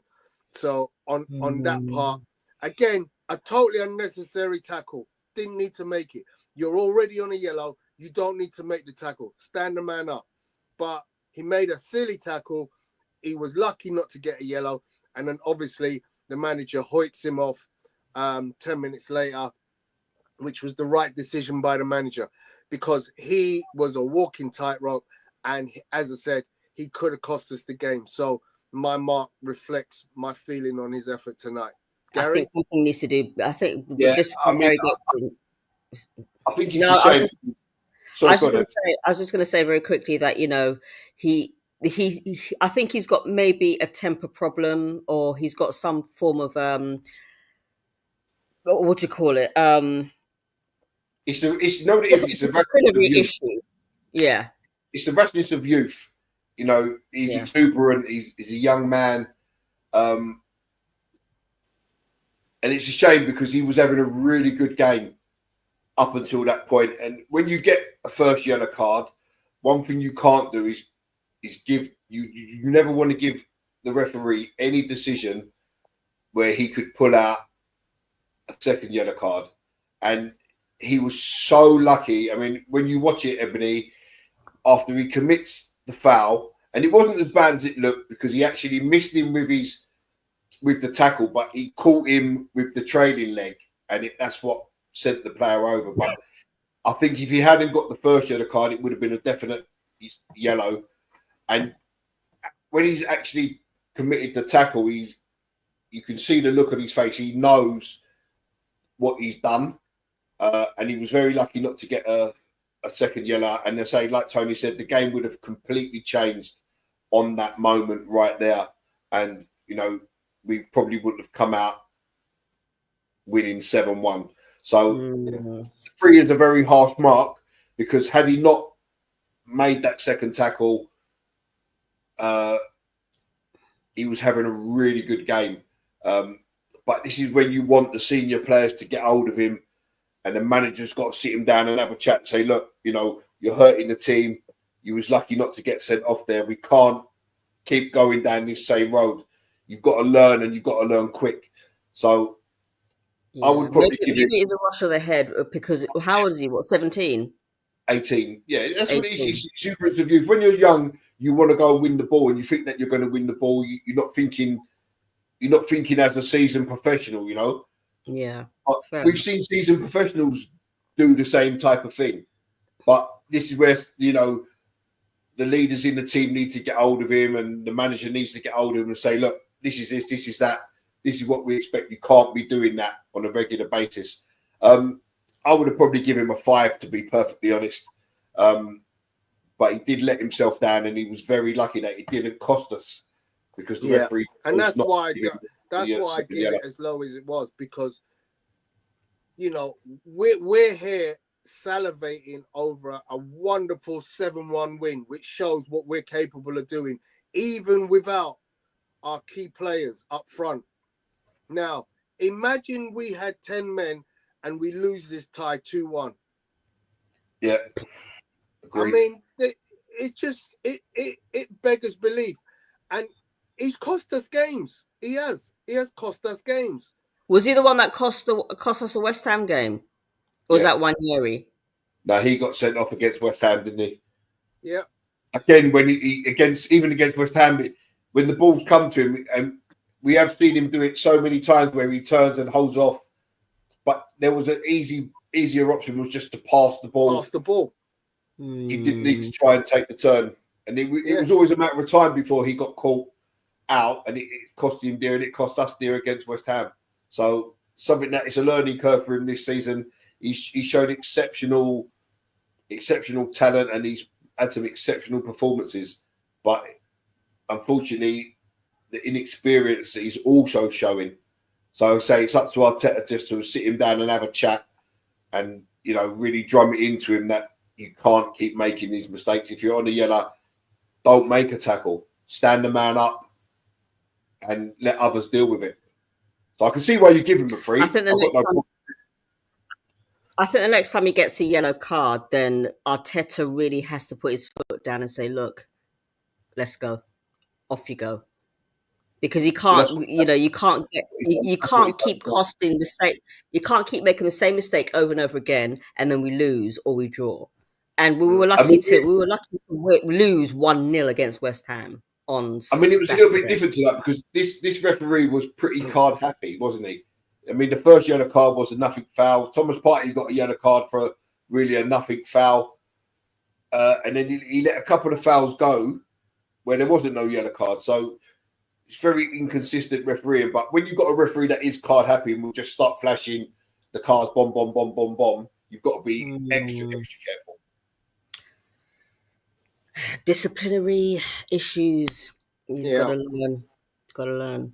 Yeah, absolutely. So moving on. Calafiori then comes on, and despite me saying that I didn't feel like he had anything to be considered a striker, he made me look like a goddamn ass. I'm not even going to say. I'm not even going to say I told you so. I'm just going to eat humble pie and kowtow to Gary, the coach. He's greater knowledge that he can see that kid has striking capabilities, because his first touch, Martin Odegaard couldn't have played that ball any more sweet into the path of Calafiori, but the run into the space is what creates it, because that's what we've been lacking. We've been lacking players making those runs where Martin can do what Martin does best, those little round the corner passes, and the touch to just finish it off was exquisite. So he's getting a 9. Go on, yeah. Michelle. So Calafiori, obviously before the game we was talking about the team sheet, and I did happen to mention that I would have given Calafiori a run out up front. Reason being, I've been coaching football for a long time, and you see certain things in players, and Marino is very static. His strength is in the air, and it's not something that it's not like the way we play to his strengths. Calafiori has a movement about him, and that I saw in a couple of games, and I think that's more conducive to, especially when you're playing against a low block, you need a striker, you need someone up top that's going to make little runs for these passes from Odegaard, and that guy, unfortunately, is not Marino. It's something that I saw in Calafiori, and Tony absolutely poo-pooed the idea and did actually ask for evidence. And I'm so glad that Calafiori popped up with the goal, because what actually made the goal, it wasn't even the run, to be honest. Obviously the run was brilliant, but when you watch it again, when Odegaard plays the ball, as he makes the run, he has one look at the keeper. As the ball's arriving at his feet, he has a second look. And he knows he's got his angle already sorted, and he knows the keeper's going to come here, and he's just going to slide the ball back across him into that far post. And it was, if any striker, if Thierry Henry scored that goal, or Robert Lewandowski scored that goal, or Messi scored that goal, or Ronaldo scored that goal, everyone would be saying, oh my God, what a finish. For this guy who is now a defender to score a goal like that, I rest my case. And I would like to see Calafiore given a chance up top in place of Marino in some games, because the manager sometimes has got to take a chance. He's a bit too conscious, a bit too safety conscious. When you've got a guy that's proved that he can finish like that, because that's a striker's goal. Yeah. It's not a defender's goal. That's immense talent to finish like that. That's not easy. So just give him a chance. But yeah, 9. Perfect score. I thought he was really good. He won a couple of really good tackles. He drove forward. He come up with a lovely assist for Trossard. So yeah, all well and good. Yeah, absolutely. Thomas Partey was being Thomas Partey. I probably am marking him down if I'm being honest, but he didn't complete the game. But what he did in the time was just kept the ball moving. He was, just doing what Thomas Partey does. He's just a great player. He's got great vision, great weight of pass. As you can see by the pass accuracy, 92% pass accuracy. He's just got an eye for a pass, and he doesn't do anything silly. He doesn't try to force anything, but his ability to just keep the ball moving, keep it going forward, transitioning our football very quickly from offense to defense or from defense to offense. I think I'm probably marking him down by giving him a 7.5. I probably need to knock him up to at least an 8 if I'm being honest. What do you think, Gal? Yeah, Partey was his normal Thomas Partey self, keeps the game flowing, simple but so effective. You probably could have given him an 8.5, but he conceded the dumb penalty, so you probably knock him down for conceding that. But he was just Thomas Partey, so I'm actually going to give him an 8. Okay. I thought he was just Thomas Partey. What can you say? He was just Thomas Partey, and I think he's criminal if we don't keep him for an extra year. Yeah, absolutely. Work out a deal. Right? He's on 240. You're going to offer him 120. You've gone sort of like 50% reduction. Offer him 140, 150 for an extra year. See if you can keep him. Yeah, you got. I just don't understand why you're trying to lower his price. He's had a season free of injury so far. Do everything to keep him. Yeah, 100%. Declan Rice. I mean, wow. I kind of fell off the Declan Rice train recently, where I kind of just felt like he's a good player. He's not, he's no scrub. Let's be honest. He's, easily one of the best in England as, at what he does for England. But I just don't see him as that 8 player who can unleash something. He doesn't seem to find that killer pass, and the reason I say it is I compare him to Granit Xhaka. And when I saw what he did in his first season, I thought, yeah, great. Xhaka, we ain't missing you. But second season, he's not been at the same level. And, people are, ranting on. I mean, if you ever go to Arsenal, the song is Declan Rice, he cost 100 million, we got him half price. Well, 100 million is not what we're getting out of Declan Rice this season. As I said, I'm not calling him a bad player. He works hard. His defensive work is superb. But for where he plays, I just don't see that he is delivering as much as I would have hoped he could deliver. I don't see why he doesn't shoot more. I think he's got a terrific shot, and that he showed that again today.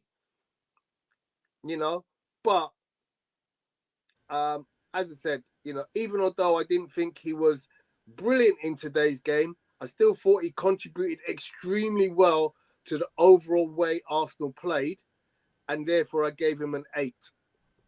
What say you, Gary? Yeah, so I think the thing with Declan Rice, obviously, he came into the team last year and I thought he was exceptional. There's always going to be times in the game where you need what Declan Rice brings defensively. And in a double pivot next to Thomas Partey or Jorginho, he he comes into his own. I think it's a bit unfair to kind of expect so much from him based on what he done last season, because he's only 18 months into learning to play the 8, which was a position that he didn't play for West Ham. So because of the season he had last year, the expectation has shot way up, and it's probably at a level where he's not really at, because you're expecting the same again, if not better. But I thought tonight he was exceptional. He scored a really good goal, which unfortunately was ruled out for offside. He had another shot, which he brought a brilliant save from the keeper. He was all action. He broke up play. He made one lung-busting run on 82 minutes, to drag Arsenal up the pitch and win a corner. He swung in a couple of good corners, one which Gabriel was very unlucky not to get a header at least on target from. So I thought it was a really good performance from him tonight. And I think he suffered in the beginning of the season through coming back late from his England exploits and not having a proper rest in pre-season. Then he picked it up again, then he dropped again, and now he seems to hopefully after tonight be picking it up again. So I think 8's a fair mark for Declan Rice today. If he would have scored that goal in the beginning, I think he would have been up with a 9. Yeah. To be honest, I thought it was an all action display. You couldn't do no more than what you asked for. Absolutely, yeah. Martin Odegaard, I kind of toyed with a 9.5 because if I was giving him a mark for each half, I'd have probably gone 6 for the first half and then 10 for the second half. Because the second half is when it really just kicked in for him. Obviously, 2 goals and an assist. That's what we want to see. But there was up to a halfway point, he was trying stuff and it wasn't quite working. And we did say during the point, up to a point, he was maybe trying too hard because his passes weren't going to where they needed to be. But as I said, when you score 2 goals and you get an assist in the second half, that changes the momentum of where the scoring goes. So I gave him a 9. What would you say, Gal? Yeah, I agree with what you said, mate. To be honest, I thought in the first half he was really poor, wasn't really involved in much. Couple of real sloppy passes where he's just like that little flick, and there was after the occasion. I don't think on both occasions there was not even an Arsenal player there. But second half he really picked it up and he came into his own and he rediscovered his magic touch. Lovely pass for Calafiore. Took both his goals really well. So it was more the Odegaard we've seen that's been off the boil in the first half, but then in the second half he became the Odegaard that we all know and love. So really a tale of 2 different 45 minutes. But overall, you're more inclined to get noticed for what you do than what you don't do. So you kind of forget the first half display because the second half display was that good. He scored 2 goals, had 1 assist. So you can't ask for any more than that. If the game would have ended up 3-1, he's got an assist. He's got 4-1. He's got an assist and 2 goals. That's all you're looking at. So the second half display far outweighed the first half. So yeah, 9, fair mark. Cool. Ethan Nwaneri, again, it could easily have been a 9. The kid's such a great striker of the ball. But I gave him 8.5. Again, very important contribution in the game. And yeah, I love the respect that he gets from Declan Rice. I've heard Declan Rice talk about Ethan Nwaneri a few times now, and he just keeps saying, we've accepted him and Miles into the group, and what he shows us in training is why he's getting the minutes he deserves. Because, as he said, even if Saka was fit, Ethan is showing that he is at the standard that this club is looking for. So 8.5 today. Good performance. Gary, your thoughts? Yeah. Again, I can totally see what Declan Rice is saying. I think if Saka was in the team, I think there's certain games where you have to find a place for Ranieri as well. Tonight, I didn't actually think he was that good. I thought there was a couple of times when he could have made more of a movement when Odegaard had the ball. He was a bit sort of like just not moving in the right directions, not running off the ball well enough. Big slap with his defensive work. Took his goal really well. Had another couple of shots that whizzed sort of over the bar. So a good display. I don't think by any means it was one of his best displays in an Arsenal shirt. So I'm actually going to give him a 7. Okay. Took his goal really well, but I just thought there was little lapses in his game where, you know, he could have made a run. He could have released the ball. He could have tracked back. He could have done a bit better defensively. So, but all in all, a good performance. Not by any means a bad performance, but 7 from me. Cool. Leandro Trossard, a goal. Was it a goal and an assist? Let me get the stats up. No again. goal, no assist. Okay. So, industrious. A lot of good movement. You know, tricky. He's a tricky player. This is probably one of the best games I've seen him play in ages, if I'm being honest. You know, I've been frustrated by Leandro Trossard, if I'm being honest. I don't think he's been anywhere close to being the type of player that we've needed in the absence of Martinelli and Saka. But today, he was everything we needed.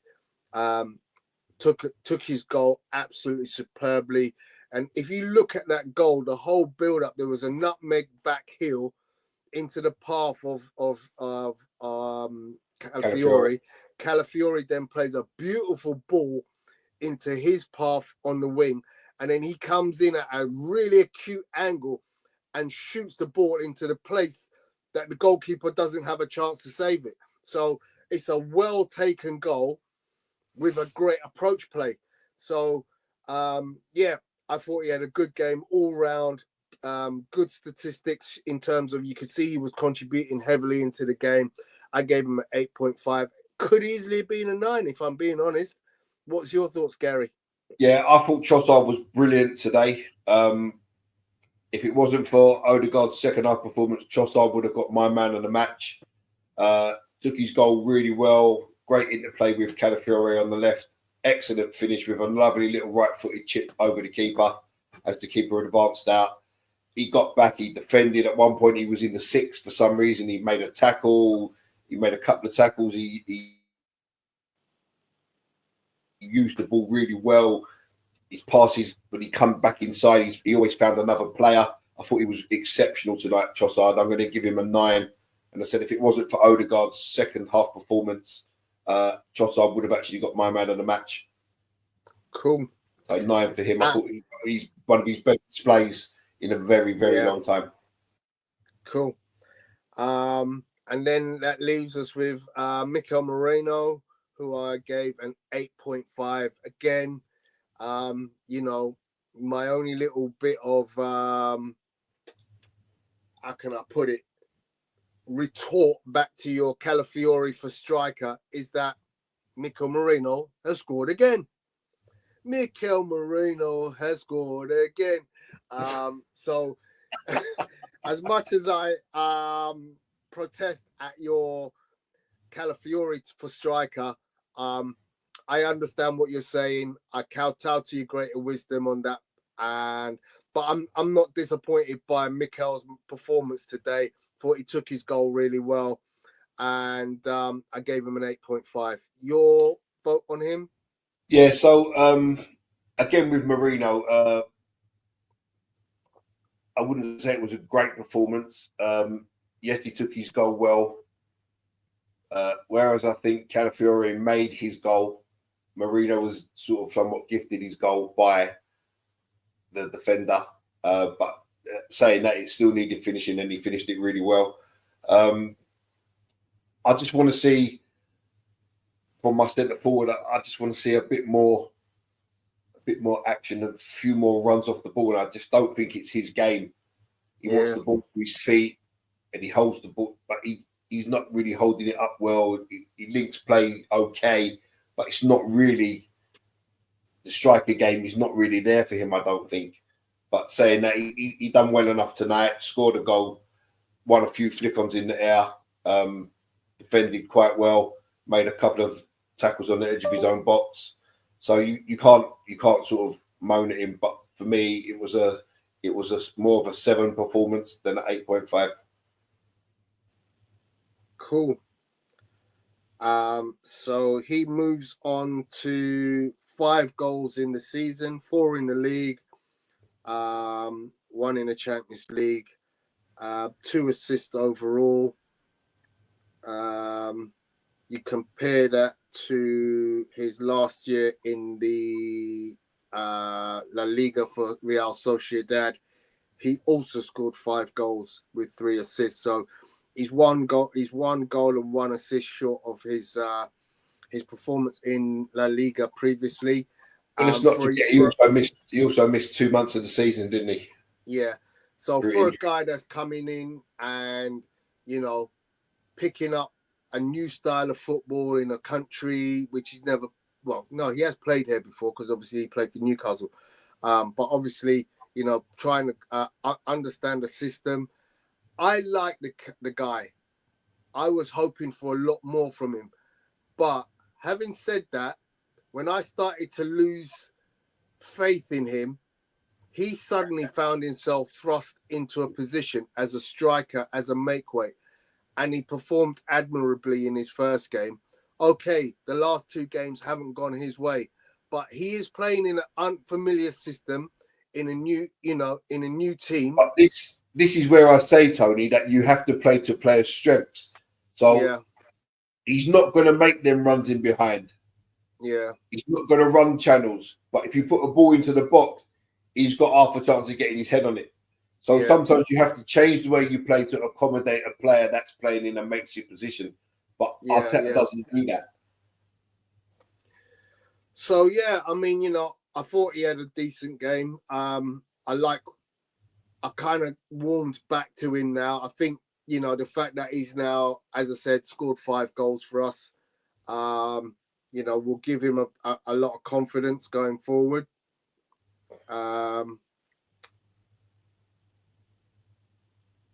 Yeah, so for me, he didn't have a bad game. He had a decent game. Scored a decent goal. It's easy to forget that, he's come in, he's missed 2 months, and then he's come, not had the easiest time, but he scored 5 goals for us already this season. 5 goals from midfield in your first season when there's still more games to come. Well, three of them goals have been as a striker. Yeah. I mean, it's not the worst. It's not the worst. No, that's what I'm saying. Listen, he can only get better, and he's probably not really fully match fit. Yeah. After missing the no pre-season and then having the injury, he's probably still not 100% match ready. But listen, he's doing a job, and you have to take your hat off to him for doing that. Yeah. Can I just ask, are we missing Saka? Yeah, 100%. Yeah. Yeah. Of course, any team in the world would miss. It's easy to say we didn't miss him tonight, but against West Ham, we would never have lost that game if Saka was playing, in my estimation. And this is where I think, before you go into Arteta, this is where we needed a striker. And the reason why people are happy at the moment is because we've not bought a striker, but yet we've scored some goals. And it's like, well, that's not the point. The point is we need a proven striker. Gabriel has proven that he is not that proven striker. Martinelli, he's off the ball sometimes. So, I think in the coming season, because I knew we weren't going to get anybody in January. I don't rely, if I'm honest, I don't really rely on January sales. So I think in this coming next season, 25-26, we need to make that a priority. Yeah, I think we would address that definitely in the summer, and it's a move that has to be made. But I think for me, the biggest thing is just like, I mean, Tony, how many times did we mention it on a stream? How many times did we say that it's only a matter of time till Saka breaks? Yeah. And the question was always going to be not all if, the time, but when, and how bad is the break going to be?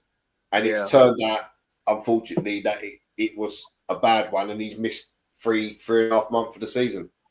But it was always going to happen. It was just overplayed, and it's an area where Arteta needs to improve, and he has improved this season. If Apollo was here, he would be saying the same.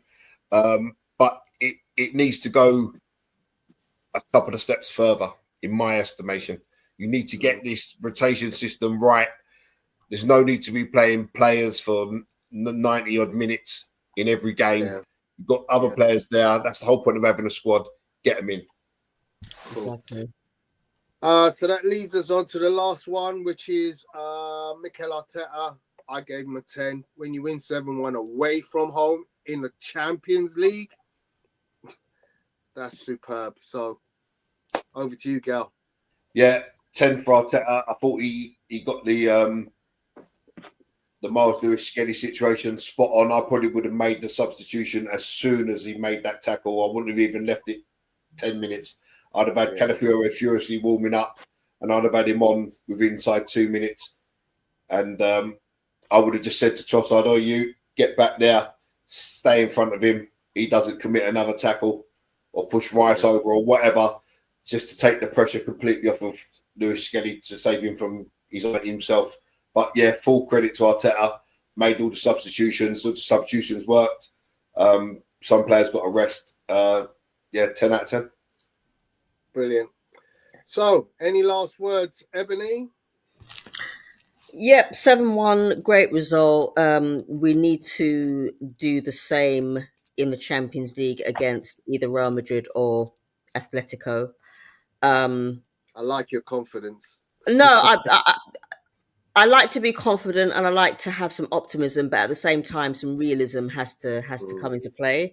And I just think that, after the amount of years that we've been in this competition, on and off, because there was a couple of seasons when we weren't, but we've been in this competition for so long. It's always looked as though we're there to make up the numbers, but we need to press on. We need to do this.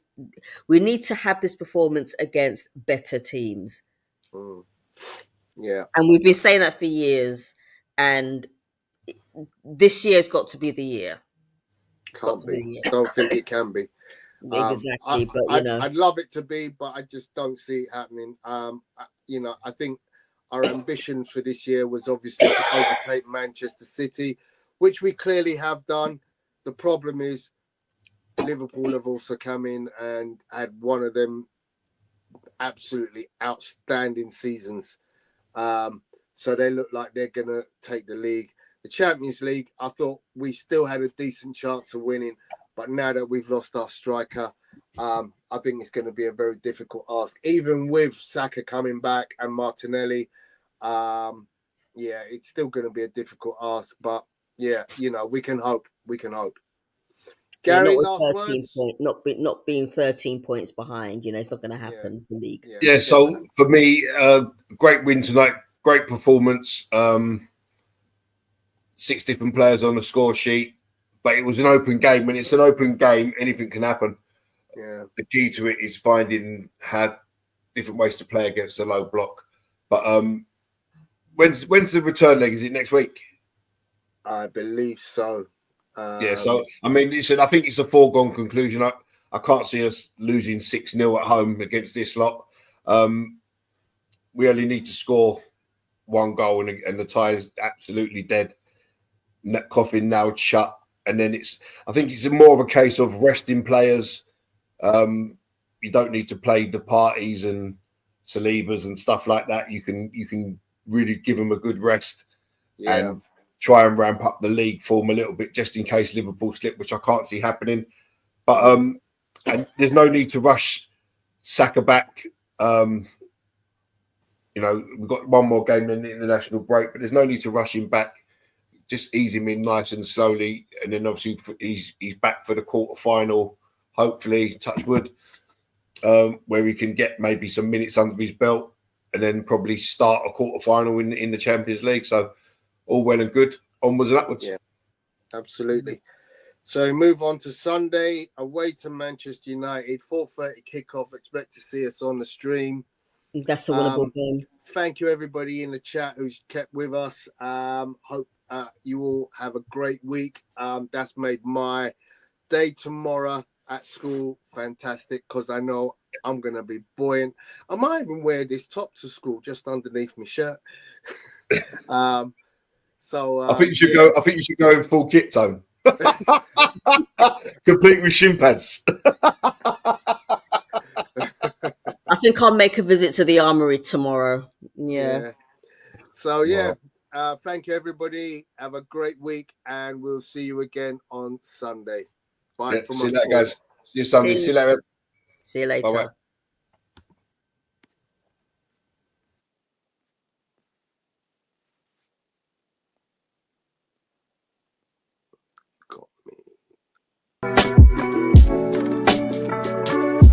Yeah, I was thinking about the better days.